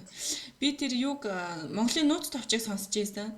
Нөгөө нууц төвчж бас их хэцүү штэ ингээд шууд сонсоход ингээл одоо тэр тэгээд ингээд гингүүт нөгөө нэг дараалал мартахгүй тулд амар тогтоож авах гал явж идэл дахиад нэг шинэ үг хэллэг ороод ирнэ амар хэцүү. Тэгээд хойшлолтоо. Тий. Айгуу гоё ялгаж сонсох гээд байдаг. Гэхдээ хамгийн гол нь нөгөө сонсохоор байгаа гэдэг нь бас айгуу гоё байгаа байхгүй юу? Маш олон зүйл номнууд байгаа, сэтгүүл сонинууд байгаа. Уншнаасаа илүү сонсоод тогтоож аваад авдаг хүн байгаа, уншаад тогтоож авдаг хүн байгаа. Тэгэхээр ном уншсан ч адилхан эсвэл ном унших завгүй боломжгүй хүмүүс байх юм бол одоо энэ подкастаар дамжуулаад зөндөө олон гоё мэдээллийг өөрийгөө авах боломжтой. Хамгийн том давуу тал нь тийм. Яг үнэ. Бас сая яг ярьснаас нөх хүмүүс чинь зураг хараад юм уу эсвэл ямар нэг видео харж юмыг ингээд шууд хүлээж авдаг гэсэн нэг тийм судалгаа байдаг байсан да хуучин бол. Тийм учраас ямар нэгэн зар сурталчилгаанууд зурган хэлбэрээр байдаг байсан. Гэсэн чинь одоо үед яасан гэсэн чинь сошиал айгүй хөгжөөд хүмүүс ингээд айгүйх мэдээллийг ингээд хардаг болоод тэрнээсээ бараг залхаж ирж байгаа юм ааши. Сүүлдээ сонсож юу яадаг нь хүнд илүү хүрдэг болсон байна гэнэ үр дүнтэй сонсдог нь. Тийм учраас одоо энэ тийм. Тэгэхээр бас энэ подкаст хөгжөөд байгаа нас тийм учиртай ах нөө сошиал хөгжөөд баахан зурган видео бичлэг юм харсаар гад хүмүүс залхаад тэрнээсээ илүү нөө сонсдог дуртай болсон юм болов. Тийм яг тийм байна. Зөндөө олон давуу тал гээл дахиад урдаад хэлэх юм бол зүгээр ингээл хүн хүлээж авах та ч юм уу автобусанд явж явах та за тэгэл алхаал явж явах та ч юм уу зүгээр утас чихвч орчин л байхад тэд юу хүснээ сонсож болно гэдэг нь гоё юм байлээ. За миний танилцуулах дараагийн подкаст нь Үлдэх үг гэх подкаст. Энэ болохоор Takta Publishing-аас ерөнхийдөө гаргадаг гэж би ойлгож байгаа. Хэд хэдэн дугаар сонссон бас. За энэ яагаад надад бүр таалагддаг вэ гэхээр ерөнхийдөө бас номны талаар ярьдаг. Гэхдээ ярихдаа орчуулсан хүн нь орчуулгыг уншсан хүн нь редакторлсан хүн нь байдаг байхгүй юу? Тэгээд сонсоход айгүй гоё мэдрэмж төрн. Жишээ нь орчуулсан хүн нь нэг өнцгөөс харж байгаа. Орчуулсныг уншсан хүн нь нэг өнцгөөс харж байгаа юм. За редакторлсан хүн нь бас нэг өнцгөөс харсан байгаа байхгүй юу? Тэгээд тухайн номныхаа талаар ингээд ярилцаад явна гэсэн үг. За миний хамгийн сэтгэлд үлдсэн дугаар их юм бол Уйха гэдэг ийм хятадын зохиолч Амьдрахуй гэдэг ном байсан байхгүй юу? Би бүр тэрийг сонсчоод эрэлттэй байгаа ном. Тийм нэлээд эрэлттэй байгаа. Тэр ихтэй би айгүй олон сарын өмнө сонссон байхгүй. За 3 сар юм болов уу? Хэдэн сар юм бол тэрнээс ч өмнөж магадгүй. Тэгээ сонсчоод бүр амар хэцүү санагдаад ямар зовлонтой юм бэ тэр гол дүрдээ өгж байгаа тэр их нөгөө нэг бэрхшээл хэцүү зовлон ямар хэцүү юм бэ? Би номыг уншиж чадахгүй байх гэж бодсон байхгүй юу? За тэгээ байжсэн чинь тэрний дараа ахаад нэг дугаарыг сонссон. Тэр ямар дугаар байсан бэ гэхээр за би холиоггүй бол нөгөө нэг тэр номын зохиолч байгаа штэ. Биш зохиолч биш нөгөө орчуулсан хүн нь тэр хүн нь бас нэг ном ингээд авчирч ярилцж байгаа хоорондоо нөгөө нэг Уйха гэд хүнтэй штэ уулзсан талаар ярьсан баггүй юу. Тэр хүнтэй хятадд байж агаад бүр ингээд би таны номыг орчуулсан юм аа ингээд тантай уулзаж болох уу энэ гэсэн чи би их завгүй байдаг хүн. За одоо яг тэнд хүрээдэг мөрөдөргээд бүр цаг толоо уулзсан юм бэлээ. Их алдартай хүн юм бэлээ л те. Зохиолчтой нь уулзсан. Тийм зохиолчтой нь уулзсан байгаа байхгүй юу. Тэгсэн чи миний сэтгэл бүр амар хүрээд яасан гоё юм бэ гэ. Тэгээд тэр орчуулсан хүн нь ч гэсэн тэгж зорж уулзсан хэр надад бүр айгүй хүрсэн байхгүй юу. Тэгээд тэр номыг бүр уншия гэж бодож аваад би бүр яг өчигдөрхөн Монгол руу таньдаг дүүгээрээ захиалуулсан. Тэгээ удахгүй бас наашаа ирэх байх. Тэгэхээр тэр номыг уншихад хүмүүс их уйлдаг юм гэсэн би бас сонсоход хүртэл хэцүү байсан юм чинь бас уншихад их хэцүү байх бах гэж бодож байна. Ямар ч гэсэн уншин. Яг тэр номыг юу гэж авч уншия гэж бодоод тэгээд нөгөө нэг номын тэмдэглэлүүдийн бичсэлтэй олон хүмүүс байдаг шүү дээ. Тий. Нөгөө медиум дээр. Тэндээс хайж бас өндөө олон уншиж ийсэн. Тэгээд за номын ер нь өөрөө авч унших хэрэгтэй байна гэж бодсон. Тий. Одоо юу шүү хэрвээ гээс яах юм бол тарих цэнгэлэгч номын клубын админ Ганбаяр гэдэг хүүхд байгаа штэ. Тэгээд тэрэндээ болохоор захицсан гэсэн чи 30% хэмдэрлээ ингээд цөөхөн бай надаас авбал аваарай гэжсэн байхгүй юу. Тэгээд ерөөдөө холбогдож авч байгаа. Чи бас гээс тарих цэнгэлэгч рүү ороод байвал авъя гэж авах юм бол бас хэмдрэлтэйгээр авах боломжтой. Тийм байгаа. Нөгөө тарих цэнгэлэгчгийн клуб руу бас ороод асууж үзье тий. Тийм. Угаасаа пост нь байгаа хаа саяхан хүртэл харагдчихжээ. Тийм. Яг иймэрхүү аюу гой сэтгэл үлдээдэг учраас би Үлдэх үг гэд подкастыг сонсох дуртай. Дээрээс нь тэр тухайн номыг зөвхөн одоо орчуулсан хүн нь биш, одоо редакторлсан зүгээр уншсан хүн гээд 3 хүн ингээ хамтдаа ярилцдаг болохоор аюу гой санагддаг. Тийм. Тэгээд дээрэс нь магадгүй ингээд ном орчуулъя гэж боддог бол орчуулагчийн зүгээс бас сонсоод үзээрэй. Тэгэхээр орчуулсан хүн маань яг өөрөө хэцүү байсан болон ямар үедээ амархан байсан ч гэдэг юм айгүй гоё ярилцдаг байгаа. Тэгэхээр энэ бас сонсох хэрэгтэй подкастын нэг байгаа шүү. Тийм байна. Би бас харж л байсан юм байна. Гэхдээ яг энэ үлдэх үгээс бол нэг дугаарыг бүтэн сонсож бол бас үзээгүй юм байна. Аха. Энэ их гоё болсон байсан. За, дараачих нь. За, одоо энэ чинь баг хамгийн сүүлийн танилцуулах подкаст болж байна тий. Энэ дээр болохоор би нөгөө Positive Mongolians гэдэг баг хүмүүс мэддэг байх нөгөө төвшөө дэлгүү гэдэг. Аха. Зөндөө бол блог хөтлөж штэ тий. Тэрүүгээр нь бас сайн мэддэг байх. Тэгвэл бас подкаст бас хажуугаар хийгээд явдаг. Тэгээд 16 оноос эхлээд бүр подкастаа цацж ирсэн юм билээ. Одоо баг 40-50 дугаар гарцсан. Аа за.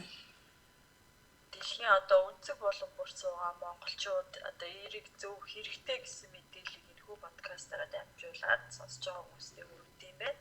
Тэгээд амьдралд одоо тулгарч байгаа олон бэрхшээлийн үдийг яаж давж гарах юм, ямар гарц үйдэг гэдгийг подкастаараа дамжуулаад одоо сонсохыг хичээдэг. Тэгээд 7 хоног бүр бас сонсогчдоо инээдтэй хөгжилтэй аз жаргалтай тэгээд мөн хамгийн гол нь ухаарлыг биелүүлсэн юм гоё подкастуудыг хөтлөн явуулдаг юм билээ. Номны талаар ч гэсэн бас мэдээлэл хүргээд явдаг юм билээ. Аха. Сүүлийн үед бас номны талаар их яриад тах шүүсэн тий. Миний ажиглснаар. Тий. Нөгөө тоомжруу амьдрах бяцхан урлаг гэх тэр номыг би бас авч уншина гэж ярьсаар байгаа чадахгүй тэгээд энэ номны талаар баг мэдээлэл хүргэсэн 3-4 подкаст байсан баг. Тэгээд эндээс би нэг Positive Mongolians-ийн яг сонсч үзсэн бүтнээр. Аха. Тийм. Бас бодчихтой тавчхан тэгээд онцтой яаж үзүүлээ. Аха. За. Бас сонсоод үзээрэй. Тий.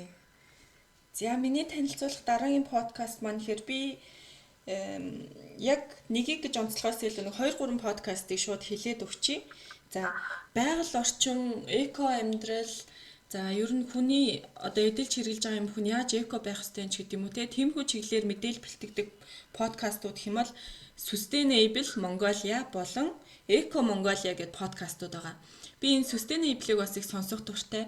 Тэгээ яг ийм байгаль орчинтой холбоотой гой ингээд мэдээллүүд хүргэдэг тийм подкаст гэдэг байхгүй юу? Тэгээд тэрний дараа Dream Mongolia гэдээ бас байгаа. Энийг бас би бас хаяа их сонсох дуртай. Нөө Америкт байдаг нэг охин өөрөө хөтлөөд явуулдаг. Жилийнх нь сая болсон юм байлээ. Тэгээд жилийнхээгээр 2 хөтлөгчтэй болж байгаа юм байлээ. Тэгэхээр өөрөөс нь гадна ахаад нэг эмэгтэй бас хамтран хөтлөгчөөр оролцож байгаа гэж би ерөөдөө ойлгосон. Тэгээд энэ дээр яг юу ярьдаг вэ гэхээр ерөнхийдөө мөрөөдлийн Монгол гэдэг нэртэй байгаа шүү дээ. Тэгэхээр яг ингээд одоо үед яг ингээд бусдаагаа түүчилж явж байгаа залуучууд оролцоод бусдаа мэдээлэл өгдөг тийм подкаст байгаа. Тэгээд үндсэн яг асуулт нь бол яг мөрөөдлийн Монголыг бий болгоход таны оролцоо юу вэ гэдэг асуултыг их асуудаг байхгүй юу?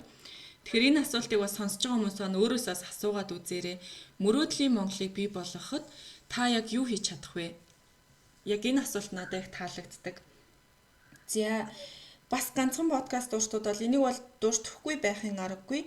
Mongolian Cure podcast гэж байгаа байхгүй юу? Энэ болохоор ерөнхийдөө анх бол би ингэж бодож ирсэн юм. Одоо нэг LGBT гэж ярьдэн штэ тий. Тэр хүмүүсийн эрхийн талаар ерөнхийдөө дуурдаг подкаст байна да гэж харсан чинь яг өөрсдийнх нь тавьж байгаа юу гэхээр хүний эрхийн анхны хүний эрхийн подкаст гэж явд юм билээ. Тэгэхээр ерөнхийдөө тийм яриад явчихдаг юм тий. Тийм. Тэгэхээр бас яг энэ чиглэлээр суралцж байгаа дөнгөж ингээд орж байгаа оюутнууд маань бас энэ подкастыг сонсоорой гэж зөвлөмөр байна. Бас маш их хэрэгтэй мэдээллүүдийг их ярилцах байх шүү. За. Бас юу хэлээгүй зүгээр нэрийг хэлээд явчих. Ямар подкаст ингээд тэгэхээр одоо гадаад сурдаг оюутнууд зөндөө олон оюутнууд байгаа шүү Монгол оюутнууд тий. Тэд нартай ингээд дугаар болгон дээрээ нэг дугаар дээрээ одоо Австралид байгаа ч юм уу, нэг дугаар дээрээ Америк, нэг дугаар дээрээ Япон, Солонгос гэдээ байгаа суралцж байгаа оюутнуудын туршлага тэгээд одоо ингээд өдөр тутмын амьдралынхын хэмнэл тухайн байгаа орныхын соёл гэд тэдгээрийг ингээ ярилцаад явдаг бас гоё. Дандаа юм оюутнуудтай холбогдоод ярьдаг тийм подкаст байт юм байлээ шүү. Бас хайгаад үзээрэй. Нэр нь юу юм? Student Mongolia гэсэн баха. Тэрийг би тэгтээ саяга анзарч хараагүй юм байна. Тэгэхээр яг хайгаад үзвэл гараад ирэх баг. Наа чи яг гоё юу шүү. Би бас анх подкастаа ихтэй нэг ерөөдөө нэг хэд хэдэн чиглэлээр бодож ирсэн байхгүй юу? Яаж хийх вэ гэд. Нэг нь бас яг наад чинь байсан байхгүй. Тэгэхээр давхартгал байсан юм байна. тий энэ бас их гоё юм билий. Бас зөндөө олон дугаартай байсан. Тийм байна. Тэгэхээр яг нөгөө гадаадд сурах зорилготой байх юм бол чиний явмаар байгаа чиний ямар орон бэ? Тэр орондоо сурж байгаа тэр оюутныг бас нэг цаг орчмын яриаг сонсоод үзэх юм бол зөндөө олон мэдээлэл авах юм байлээ. Тийм байна. За ерөнхийдөө бид хоёр яг өөрсдийнхөө хамгийн их сонсдог подкастуудаа товчхон танилцуулж дууслаа. Тэгэхээр дараагийн хэсэгтээ болохоор бид хоёр яах вэ гэхээр магадгүй энэ подкастыг сонсоод тэгвэл би ч гэсэн хиймээр байна гэж бодож иж магадгүй. Тэгэх юм бол за хийхийн тулд яг яах вэ гэд маш товчхон мэдээллийг бас хүргэе гэж бодлоо. За нин түрүүнд хэрвээ подкаст хийх гэж байгаа бол эхлээд яагаад хийж байгаа гэдгээ маш сайн тодорхойлох хэрэгтэй. Жишээлх юм бол зүгээр сэтгэл хөдлөлөөрөө хийж гэнэ үү, үнэхээр хийхийг хүсээд хийж гэнэ үү гэдгээ их тодорхойлох хэрэгтэй. Яагаад тэгэхээр магадгүй ингээ хийгээ явж яснаа ингээ жижиг асуудлууд их гардыг байна. Би бас ингээ хийгээ үтсэн чинь тэнгууд магадгүй би зүгээр сонирхлоороо нэг гоё хүмүүс оролцуулаад яриа мэр санагдаа хийсэн бол болчмаар санагдмаар жижиг алдаанууд байгаа байхгүй юу ингээд айгуу бэрхшээлтэй гэх юм уу алдаа гэхээс илүү. Тэгэхээр анханасаа угаасаа яг би үнэхээр подкаст хиймээр байна. Би магадгүй хөтлөгч болохыг хүсдэг байсан. Гэхдээ би өөр мэргэжлэр суралцдаг. Гэхдээ хажуугаар нэм юм хиймээр байна гэж хүсэж байгаа бол хийж эхлээрээ. Үнэхээр хүсэж байгаа бол одоо яаж хийх үү гэдэг мэдлэг мэдээллийг бол цуглуулад олоод авчиж болно. За үүний дараагаар платформоо сонгох нь бас их чухал. Би яг энийг хийж эхлэхээс өмнө зөвхөн SoundCloud дээр байдаг гэж боддог байсан байхгүй яг үнэндээ. Apple-ийн подкаст шүү дээ. Тэрэн дээр байдаг гэж боддог байсан чинь маш олон одоо тийм платформуд байд юм байна. Одоо жишээ дурдах юм бол Anchor байна, iTunes дээр хийж болж байна, Stitcher гэ байна, SoundCloud, Apple Podcast, Google Podcast гэх мэтчлэн бүр Castbox. Миний би Castbox дээр бас өөрийнхөө подкастыг оруулдаг байгаа. Тий. Гэх мэтлэн маш олон байдаг. Энэ платформудаас яг чамд ашиглахад аль нь илүү амар байна, юун дээр нь хийвэл зүгээр байна гэж сонгож аваад хийхэд их зүгээр. За миний хувьд гэх юм бол сая хэлсэн SoundCloud дээр байгаа, Castbox дээр байгаа. Дээрээс нь Apple-ийн подкаст дээр оруулдаг. SoundCloud дээр оруулахад болохоор нэг юу вэ гэхээр оруулах бичлэгийнх нь хугацаа лимиттэй. Тэгэхээр тэр лимиттэй хүрчих юм бол төлбөр төлөө явдаг гэсэн үг. Тэгэхээр би тэр анханасаа төлбөр төлдгөөр нь бүртгүүлээд тэгээ сар болгон данснаас ингээ мөнгө хасагдаад тэгээ нэгсэндээ би одтой болчих чинь гэсэн үг. Одоо нэм дуучид одоо албан ёсны гэдэг нь шүү дээ. Тэрэн шиг нэг тийм албан ёсны юм шиг бас гоё болж чинь гэсэн үг л дээ. Тийм. Бусад платформуд нь бас адилхан иймэрхүү төлбөртэй цагийн лимит зааж өгсөн байт юм болоо янз бүр ах уу. Тийм би яг хуу судалж үзээд аль нь илүү өвтэйхэн байна гэж янз янзаар хийж үзээд надад амар нь болохоор тэр Castbox, тэгээ Apple-ийн podcast, SoundCloud гэсэн байхгүй юу. Тэгээд одоохонд бол Castbox тийм төлбөр мөлбөртэй юм байхгүйсэн. Гэхдээ төлбөр төлж болох юм байлээ. Гэхдээ зөвөр лимитгүй оруулах боломжтой л баг шүү гэсэн да миний харснаар. Гэхдээ яг төлбөр төлөөд илүү гоё нарийн гоё болгож болох юм байлээ. Тийм. Тэр бас их чухал. За платформоо сонгочингуудаа ямар ноутбук ашигладаг вэ гэдэг чинь бас их чухал байгаа шүү. Жишээ нь Windows-ийн үйлдвэрлэлийн системтэй байна уу эсвэл Apple-ийн ноутбук юм уу гэдгээ сонгоод за Windows-ийг бол ийм програм татна гэж бас нэг тустай, Apple-ийг авах юм бол бас нэг тустай байгаа. Би болохоор яг Windows-ийн үйлдвэрлэлийн системтэй болохоор тэрэн дээр таарсан хоёр програмыг ерөнхийдөө ашиглаж хийдэг. За яг жишээ дурдах юм бол OBS Studio дээр би дууга бичиж авдаг байхгүй юу? Одоо манай оролцогч болон миний дуу бичигдэнэ гэсэн үг. Энийгээ би бичиж авангуудаа энэ болохоор MP4-оор хадгалагддаг байхгүй юу? Тэнгүүд би интернет рүү ороод MP4-өө MP3 руу хувиргана. Хувиргасныгаа дахиж хадгалж авангуудаа Audacity гэдэг одоо програм байгаа хгүй энэ лөө MP3 болгоцсон файлаа хуулаад энэ дээрээ жинхэнэ дуугийн нэгсгт юм уу багсгад юм уу эсвэл хасалт хийд юм уу дэвсгэр дуу өгд юм уу бүх юм энэ Audacity гэдэг дээр хийн гэсэн үг. Дууны тохироо бүгд тийм бүх юм гэсэн үг хасалт масалт бүх юм энэ дээрээ хий чинь. Энэ хоёр аппликейшнийг бол ерөнхийдөө би ашиглаад хийж байгаа програмыг. За энэтэйгээ танилцчих юм бол энэний дараа болохоор анхаарах зүйлүүд бас байгаа. Миний зүгээс гэх юм бол дуун дээр эхний хоёр подкаст дээр дуун дээр нэлээ алдсан. Миний дуу айгуу сул цаад хүнийх нь айгуу чанга угаадсан байхгүй юу. Тэгэд би өөрөө ингээд чихвчтэй ярьж үтсэн одоо нэг спикертэй чихвчээд штэ. Гэсэн чи бодоодсэн чинь миний дуу хоолой цаад хүндээ чанга сонсогдохоос биш. Миний хурааж байгаа дуунд чанга сонсогдохгүй штэ тий. Тийм алдаа гаргасан учраас би бас микрофон авсан байгаа. Тэгэхээр энэ дээр бас нэлээ анхаарах хэрэгтэй. Би урд нь ч болохоор нөгөө нэг зочныхан дуу илүү чам сонсогдоод яг чиний өөрөө чинь болохоор айгуу сонсогдоод Тийм. тэрийг нүгээр ингэж ядсан байна. Тийм асуудалтай байгаа. За тэгээд түрүүн бас дурдсан видеоны хязгаарлалтай байдаг тэр асуудлаа хурдан шийдвэрлээд за тэрнээс гадна одоо эдит хийх гээд байгаа шүү дээ. Эдит хийх дээр бас жоохон мэдгүй юмнууд гардаг юм байлээ. Тэгээ одоо заалттай нэг хүн одоо график хийдэг найз байгаа л үү дээ. Би бас Даваа самбуу гэд манай нөхрийн найз байгаа. Тэр даваадаа бас маш их баярлж байгаа. Надаа бүр ингэж би энэ програм дээр ажиллаж чадахгүй ёо тэрийг яаж хийх вэ? Энийг яаж хийх вэ гингүүд асуунгууд л тэр дор нь ингээл хариулаад өгдөг. Зөндөө олонгой мэдээлэл өгч ингээ эдит хийхэд их тус дэм болж байгаа. Даваадаа бас их баярлалаа гэж хэлмээр байна. За үүний дараа бас ярих зүйлээ бас бэлдвэл зүгээр санагдсан. Миний хувьд болохоор нэг төхөөрөмж одоо энэ ашиглах програмууд дээр анхаарад анхны подкаст хийсэн үнтэй болохоор ярих юмн дээр айгүй баг бэлдсэн юм байлээ. Тэнгүүд за болчих бах ер нь чадах юм чи ингээл хийсэн чинь айгүйх жоохон алдаа дутагдaltaй хийсэн юм шиг харагдсан. Тэгэхээр яриагаа бас их бэлдэх хэрэгтэй юм байлээ шүү. Төлөвлөөд Тийм. Бүгдээ маш системчилж байгаа. Тэгээд дагуу дараалал ярил. Тийм. Уул нь айгүй дараалалтай бэлдсэн тэгтэл хангалтгүй байсан юм байлээ эргээд харахад. Тийм. За тийх байх л та. Хамгийн ихнийх дээр бол мэдээж зэрэг шууд төгс болчихно гэж байхгүй л байна. Харин тийм. Дараагийнх дээр дээшлээд явах. Тийм. За подкаст хийсний дараа яг ямар мэдрэмж төрсөн бэ гэдгээ бас товчхон хуваалцъя гэх юм бол их гоё санагдсан. Яагаад гэхээр SoundCloud-ийн одоо статистик үзүүлдэг хэсэг байдаг байхгүй юу?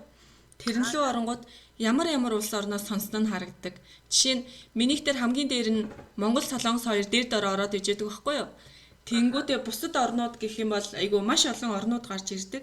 Одоо Турк байна, Америк байна, Швед байна. Одоо Шведээс хэн сонсоод байгаа юм бол гэж бодогдохоор тэгээ Туркээс хэн сонсоод байгаа юм бол гэж бодогдохоор тийм айгүй олон улс орнуудаас тэр улсаас хэдэн хүн сонссон байна гэж гарч ирдэг байхгүй юу? Жишээлх юм бол одоогийн байдлаар бол нь штэ Австралиас бас их сонссон байна. Гэх мэтлэн ийм айгүй олон үзүүлэлтүүд гарч ирдэг. Тэгээд ямар хүн хэдэн удаа сонссон байна хүртэл гарч ирдэм байлээ.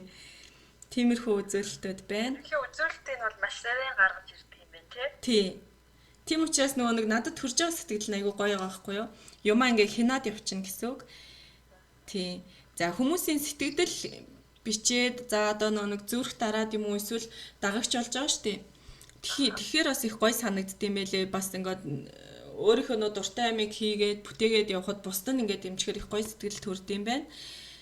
За энэтэй холбоотой бас нэг зүйл хэлье гэж хатад оюутан бахта би нэг радиотой болно гэж ярьдаг байсан байхгүй юу?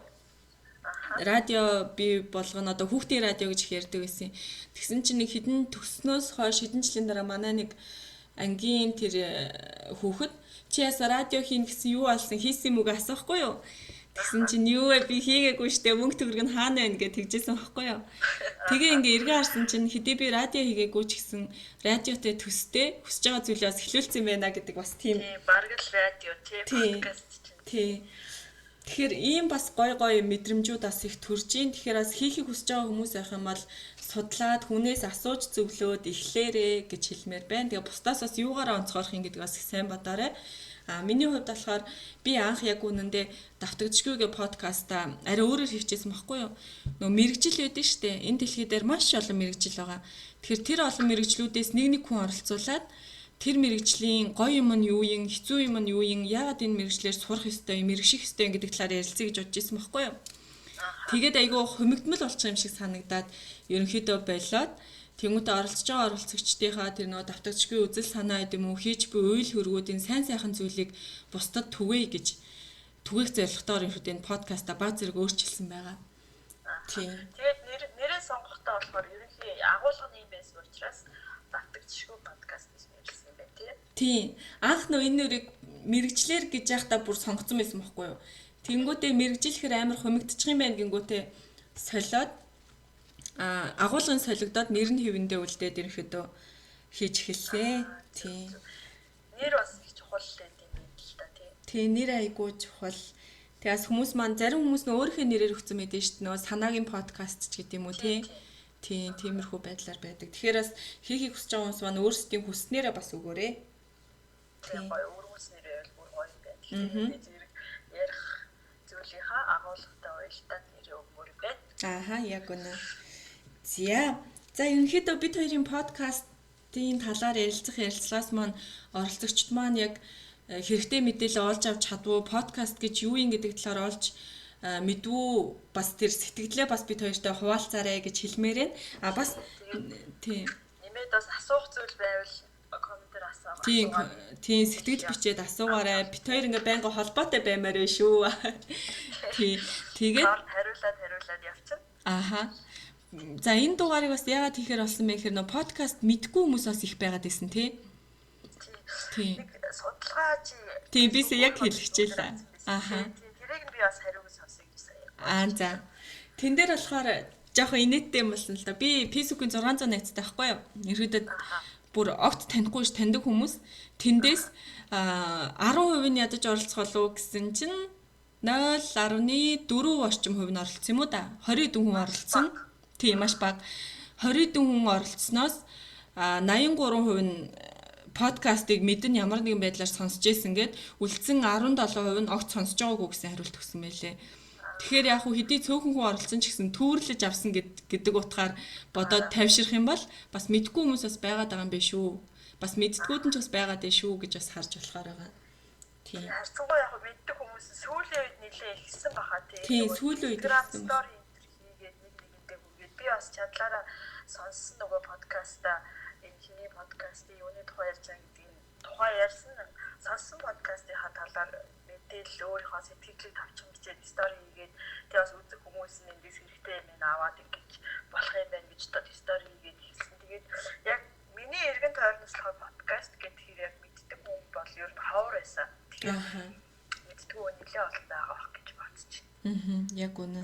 Тэгэхээр сая Эркамгийн хэлсэнчлэн бусдаа түгээхийн тулд нөө сонсон подкастаа скриншот хийгээд өөрийнхөө Instagram болон Facebook-ийнхаа стори дээр эсвэл Facebook-ийнхаа зураг хэсэг дээр ингээ оруулах юм бол бусдад мэдээлэл бас их мэдээлэл олно шүү тий. Бус хүмүүс ийм юм байд юм байна гэд сонсох сэтэл төрнө. Тий, зарим уян юу вэ хаанаас яаж ингэ сонсох вэ гэд танихгүй хүмүүс ч гэсэн нөгөө Instagram дээр дайректаар шууд асуудаг л да. Тий. Яг үнэн. Тэгэхээр маш их хэрэгтэй байна. За ерөнхийдөө бид подкастын талаар мэдээлэл өгч чадлаа гэж бодож байна. Тэгэхээр манай 4 дахь удаагийн дугаар маань ерөнхийдөө дуусах шат руугаа орсон байна. Тэгэхээр би бас нөгөө подкаст эхлэхээс өмнө хэлсэн оролцогчдоосоо 2 төрлийн асуулт асууж харуулсан тогтмол гээд. Тэгэхээр сүүлийн 2 дахь асуулт маань подкаст дуусахаас өмнө асууж байгаа. Энэ юу вэ гэхээр манай оролцогч маань ер нь амьдралынхаа туршид одоо хийдэг зуршил одоо гоё сайн зуршлууд гэдэг юм уу те. Одоо бусдад ингээ хүрчгээр тиймэрхүү мэдээллийн чанартай зүйл юу байна? Тэрнээсээ хуваалцвал бусад хүмүүс зөвлөх. Тийм. За зөвлөд хэлэхэд гэх юм бол би одоо юм ярихаар айгүйх ингээд нуршаа сэдвээсээ хазаачих гэдэг. Тэгэхээр системтэй товчгол хүрч хичээж ирлээ. Хэлтэй гэсэн цагаас хойш. Тэгээд эндээс сонирхолтой хэлчихээд би өөрөө нөгөө түрүү хамгийн ихэнд хэлсэн ш нэг юм хэд их туйлшрахаа гэдэг. Тэгээд тэрнтэй холбоотой би нэг энэ солонгос эмэгтэй жүжигчин байдаг байхгүй юу? Тэгээд тэр жүжигчинд маш их дуртай. Тэгээд дуртай байснараа ингэж яаж байгаа гэхээр чи одоо баг 12 11 оноос л баг анх киноныг үзэх дуртай болсон бахад хүмүүсээс гайхаад идэв. Эмэгтэй өмөртлөөсөө яагаад эрэгтэй жүжигчин гэж шүтээ дуурлаад явж болдгоо. Яагаад эмэгтэй өөрөө эмэгтэй өмөртлөөсөө эмэгтэй жүжигчин тэгээ байгаад идэв ингээ гайхах юм шиг байна. Тэгээд ерөөд нь ингээд Instagram бол амар идэвхтэй хөтэлдэг байхгүй юу? Тэгэхээр нэг зураг хийлээ гэхэд нэг зурган дээр ингээл description-ыг бичингүүд би тэрийг ингээд солонгосоор бичсэн байх юм бол амар дуртай учраас өөрөө одоо ингээд юу гэж бичсэн бэ? Тайлбар нь юу вэ гэдэг чинь тулд ингээд тэр өгүүлбэрүүдийг бичсэн ингээд тайлбарыг бичиж авч байгаа л дуудаас мэдгүй байх юм бол орчуулаад энэ нь эргээд надаа солонгос хэл сурах тийм амар хүсэл тэмүүлэлийг өгсөн байхгүй юу? Тэгэхээр ингээд сургалтанд сууж чадахгүй ч юм уу боломжгүй байсан ч гэсэн одоо нөгөө интернетээр дамжуулаад хангалттай их ядаж авах шүү дээ ч гэсэн тийм мэдээлэл авах боломжтой байдаг шүү дээ. Тэгэхээр эргээд эндээс ямар нэг юм их дуртай байх юм бол тэндээс чамд өгөх эрэг нөлөөлөх юм бас байдаг шүү л гэдэг. Тийм. Тууштай зан нь солонгос хэл сурахад бас хүрсэн байна шүү дээ. Тэ зүгээр нэг жүжигчнийг шүтээд ингээд гоё дагааж яагаагүй те. Тийм нөгөө тухайн хэлэндээ дурлаж сурах юм бол хурдан сурдаг гэдэг юм шүү дээ. Тэр л одоо миний энэ жишээтэй уялдах юм болоо да. Аха. Тийм байна. Тэгээд дараад нөх зөвлөгөө гэхээр яг ном унших талаар ярих гэдэг юм л да. Тэгэхээр ном уншихын давуу талыг бол надад хэлүүлэхгүй хүмүүс угаасаа сайн мэдж байгаа бах. Гэхдээ эхнээс нь хэлээ явуучих юм бол ном уншихснараа нөгөө сэтгэн бодох чадварыг хөгжүүлдэг. За тэгээд стрессийг бас багасгах юм байна. Үгийн баялагийг нэмэгдүүлнэ, сайжруулна. Тэгээд бас алдаагүй зөв бичиж сурна. Өөртөө ихтэй олгоно гэж бас их бүтээлч үйл ажиллагаанд суралцахад юм болдог. Мой тогтоолтыг сайжруулдаг гэдэг дуртай. Тэгээд доос харгыг олон давуу талуудтай. Тэгээд өөр дээр гарсан өөрчлөлтөөс болоод би яг ном унших талаар ингэ зөвлөгөө өгье гэж бодсон. Тэр нь юу вэ гэхээр би болохоор бүр 10 жилээс нэг тийм Монгол хэл уран зохиолын хичээл илүү их дуртай байсан байхгүй юу? Тийм болохоор ном унших их дуртай. Тэгээ хамгийн сүүлд надад гарч байгаа өөрчлөлт нь юу юм бэ гэхээр би нөгөө нэг түрүү ярьсан шүү дээ. Энэ болохоор подкаст сонсоод ч тэр юм уу ном уншсанасаа ч юм уу яг альнаас нь авч байгаа гэдгийг олж хэлж мэдэхгүй. Тэгээ нөгөө нэг төлөвлөлт гэдэг юм байхгүй байж байгаа надад их байдаг болсон. Тэр нь ингээд бүтэн жилийн төлөвлөгөө тэгээ сар сараар нь өдөр ингээд өдрийнхөө бүр амар нарийн ингээд цаг минуттай төлөвлөхгүй ч гэсэндээ утсан дээрээ ингээд тэмдэглээд тэрийг хараад за өнөөдөр хийх ёстой надад бүгд яасан гэдэг тэмдэглээд явдаг болсон байгаа. Тэгээ хоёрдугаарт нь гэх юм бол би нөгөө нэг санхүүгийн орлого зарлага ерөөсөө бичиж тооцоолдог байсан баггүй юу? Саяхныг бол. Тэгээд нөгөө хамгийн сүүлд би нөгөө юу уншсан? Хулан гээд ихтэй бичсэн нөгөө Ер төрийн мембер гэдэг нэг ном байсан. 52-7 оны турш өөрийг хийж үзсэн юм да ингээд тавчхан бичиж явцсан. Тэндээс сурсан юм юу гэсэн чинь миний урд нь одоо нөгөө нэг хувийн санхүү гэх юм одоо тийм амар юм зэгцгүй юм замбрааг байсан юм билээ. Тэрийг өөр ингээд бичиж тэмдэглэдэг болсноосоо хойш мэддэг болцсон л доо. Тэгэхээр одоо өдрийнхөө юм зарлагыг би ингээд 100 төгрөгийг хүртэл 100 гэхгүй ингэж бичиж тэмдэглээд ингээд оройд нь ингээ хаагаад тэгээд 7 хоноод 14 хоноод ч юм уу нийт зарлага тооцоод үзэж байгаа.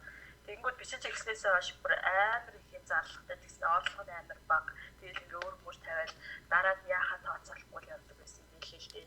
Тэгэнгүүт бичиж эхлэснээс хойш жишээлбэл өдөр ингээ цайны цагаараа гараад 5,000-аас эхлээл байгаа шүү дээ. Хоол идэл 5-6,000-аар хоол идэл өдөр болго ингээл явдаг байсан байдгаа болоод гэрээсээ хоол авчирч ирээд тэрийг идээд тэгэнгүүт өдөр тэрөөсөө ямар ч юм хоол мол гадуур хоол мол идэж ингэж зарлага гаргахгүй. Тэгээд тэрийг болохоор эргээд нэг юм дуртай юмдаа зориулаад ажил дээр нөгөө мөнгөний гахаа байдаг шүү дээ тий.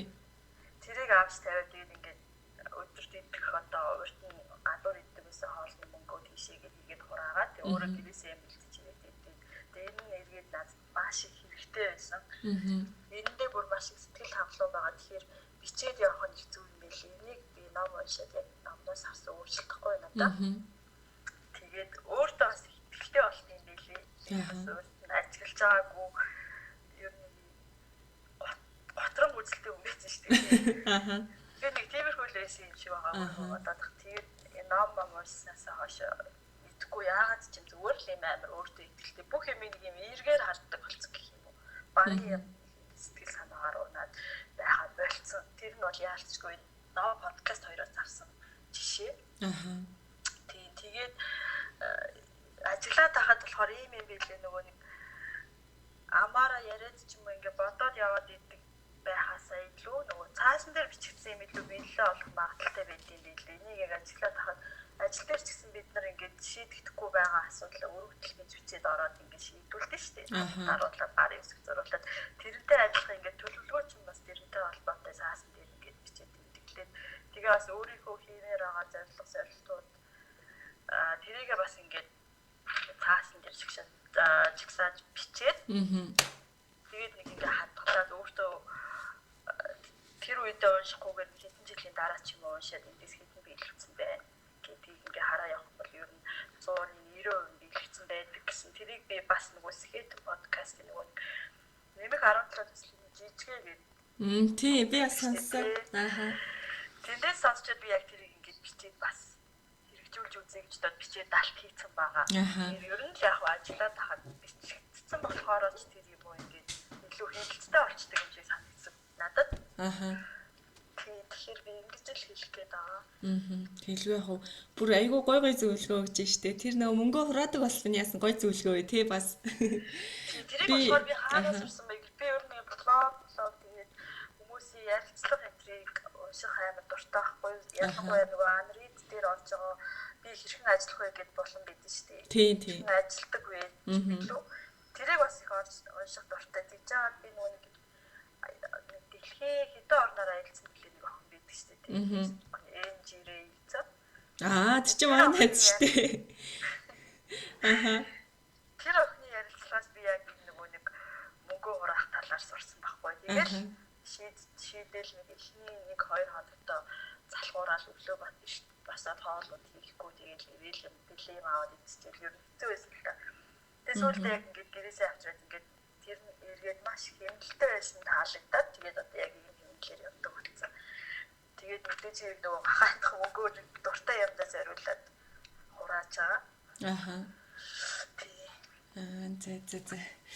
Маш олон одоо нэг юунаас платформудаас мэдээллийг авдаг чинь ажиглагдаж байна. Unread-ээс авж гин, подкастаас авж гин.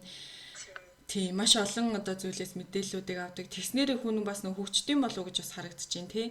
Тэгээд би яг сая ярьсан дээр чинь дүгнээд хэлэхэд бол би подкаст сонсож эхэлснээсээ хойш айгүй их нөө мэдлэг мэдээллийг айгүй богино хугацаанд авдаг болсон. Энэ ингээд айгүй хөнгөн сонсогдож байгаа юм шиг айгүй чухал. Ягаад тэгэхээр найз нөхдөөгөө юм ярьсан ч тэр зам яг над дээр тусгаад авах юм бол би нөгөө нэг бичвэр бичих дуртай. Яг нэгсэнд бол нийтлэл. Тэнгүүд би тэр сонсон подкастаа хуулж бичихгүй ч гэсэн нийтлэл бичих санааг маань өгдөг байхгүй юу? Нэр энэ чиглэлээр нэг биччихийч гэдэг юм уу те. Тэгэхээр тийм гой санаа яг орж ирдэг байхгүй юу? Тийм. Тэгэхээр хүн таарсан сэтлүүдийг яг өгөөд байгаа байхгүй юу? Хүн яг ямар өнцгөөс хүлээж аав нь яг өөртөө таарсан хэрэгтэй юм хүлээж авдаг. Тийм.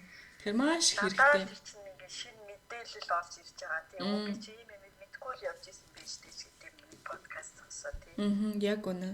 Тийм. Маш олон юм богино хугацаанд мэдэх боломжтой. Тэгээд яг номны тухай гой нийтлэл бичдэг нэг блог бичдэг хүн байдیں۔ Аха. Сэтгүүлч. Тэгээд блог нь болохоор нэг их цалмон 23 тэгээд blogspot.com гэдэг тэгээд Facebook нь бас байдаг юм билээ. Сэтгүүлчийн тэмдэглэл гэдэг нэртэй тийм. За. Унших дуртай хүмүүс яхан бол ийшээ ороод үзэх юм бол ялангуяа нөгөө блог дээр маш их хэрэгтэй юмнууд байдаг. Жишээлбэл нэг Улаанбаатар хотод ном хямдхан худалдаж авах 8 арга гэж ороод уншингууд өө гэж нэрээ болох юм байна гэдэг ч юм уу. Гой. Ер нь амар олон тийм сонирхолтой юмнуудыг бичдэг тийм блог байдаг. Яваш дуртай. Энийг бас ороод үзэх юм бол тийм. Яг үнэ. Сая тэгэлгүй яхаа. За тэгэхээр сая яг дурдсан шиг маш олон хэрэгтэй мэдээллүүдийг олж авахыг хүсэх юм бол дээрэс нь үеийн залуустайгаа хүл нийлүүлэн алхахыг хүсэх юм бол тэднээс илүү гарна гэж одоо муухай үгээр хэлэхгүй хүл нийлүүлэн зэрэгцээд хамтдаа хөгжихийг хүсэх юм бол маш олон төрлийн гой подкаст сонсоод блог бичвэрүүдийг уншаад тэр хүмүүсийг дагаад тэр олон гой мэдээллүүдийг авч байгаарай гэж хүмүүсийг бас уриалмаар байна. За ингээд манай 4 дахь удаагийн дугаарт оролцсон Эрдэнэтуяа найздаа маш их баярлалаа. Бид хоёроос нэлээд удаан хугацааны турш ярилцсан те ямархуу байдлаар ярилцах уу юу ярих уу гэд нэлээд бэлдсэн. Тэгээд найзынхаа тэр бэлдэж байгааг харахад бас миний хувьд бас их гоё байсан. Ингэж яриул яаж ийн энэ хэсэг нь ийм зүгээр байна гэд маш их мэдээ материал цуглуулсан. Тэгэхээр ингэж их бэлдэж бас манай подкастт оролцсонд бол миний хувьд бол бүр маш их баярлж байгаа. Тийм. Маш их баяртай байгаа шүү. Маш их баярлалаа. Маш их баярлалаа. Би тэгээд өөрөө нөгөө нэг бэлтгэхдээ бас нэг нөгөө мандуулын дугаар дээр сонсч ирсэн нөгөө дутуу мэдлэгтэй хүн эзэж яг бүрэн гоё зөвлөгөө өгч чаддгүйгээд тэгээд тэрийг сонсчод за нэрнгээс нэг дутуу хагас дутуу ямар ч баримт нотлохоо тоогүй тоо баримт мэдээлэлгүй тийм юм яриа суугаад байвал онцгой очтой чадлынхаа ярил би одоо подкастын талаар өөрийнхөө мэддэг дээр нэмээд зүйтэй олон мэдээллийг судалж авсан байгаа. Нэгэнд нөгөө номны талаар ярьсан чинь төгсгөлд нь нэг гоё ишлэл хэлээ ч юм уу дуусгач гэж бодлоо. Тэгээ. Энэ нь болохоор өглөөний гайхамшиг гэдэг номоос номын хэсэг дээр гардаг. Яг энд одоо хэлэхэд өнөөдөр ярьсан сэдвийн хаврын хэлэхэд хамгийн тохиромжтой нь гэх юм бол хувь хүний өвөгжил гэр бүлийг цаашлаад баг хамтал нэг улс орныг хөгжүүлэхэд нөлөөлт юм байна. Ийм гоё үйлдвэр байсан. Тэгээд далайд тусал нэмэр гэдэг чинь тийм өөрийгөө хөгжүүлцгээ гэж хэлээ. Дуусгамаар байна. За баярлалаа. Ингээд бидрийг бас ингээд гоё уриалж өглөөний гайхамшиг номноос дурдлаа тий. Тийм гоё зөвлөгөө өгсөнд маш их баярлалаа Эрика да. Тэгээд цаашдынх нь ажил үйлсдэн, амьдралд нь зорж байгаа бүх зүйлсд нь хамгийн сайхан бүхнийг хүсье Эрика. Баярлалаа. Яста маш их баярлалаа. Тэгээд найзынхаа бас ингээд дуртай зүйлийг хийгээд магадгүй мөрөөдлийн нэг хэсэг болсон доо. Бас маш их баярлалаа. Вау, маш их баярлалаа. Аха. За баярлалаа. Тэгээд бүр айгүй гоё үг хэлсэн маш их баярлалаа. Мөрөөдлийнх нь нэг хэсэг болсон маш их баяртай гэдэг миний сэтгэлд маш их хүрч байна. Маш их баярлалаа. Тэгээд сонсогчдаа бас хэлэхэд бит хоёрын подкастыг сонсоод сэтгэлдээ үлдээгээрээ бит хоёрыг бусадтай хуваалцаж сонсоорой. За тэгээд таалагдвал зүрх дараарай. Маш одоо бусад хүмүүстэй маш их хуваалцаж байгаарай л гэж хэлмээр байна. Тий. За асуух байвал коммент хийчихээ. Хариултыг доор аваад явах боломжтой шүү. Өнөөдөр ярихдаа бас зөндөө олон алдаа дутдаг гарсан баг. Бас сандарсантай зүйлүүд бас ойлгоорой гэж хэлмээр. За баярлалаа. Баяртай. За баярлалаа.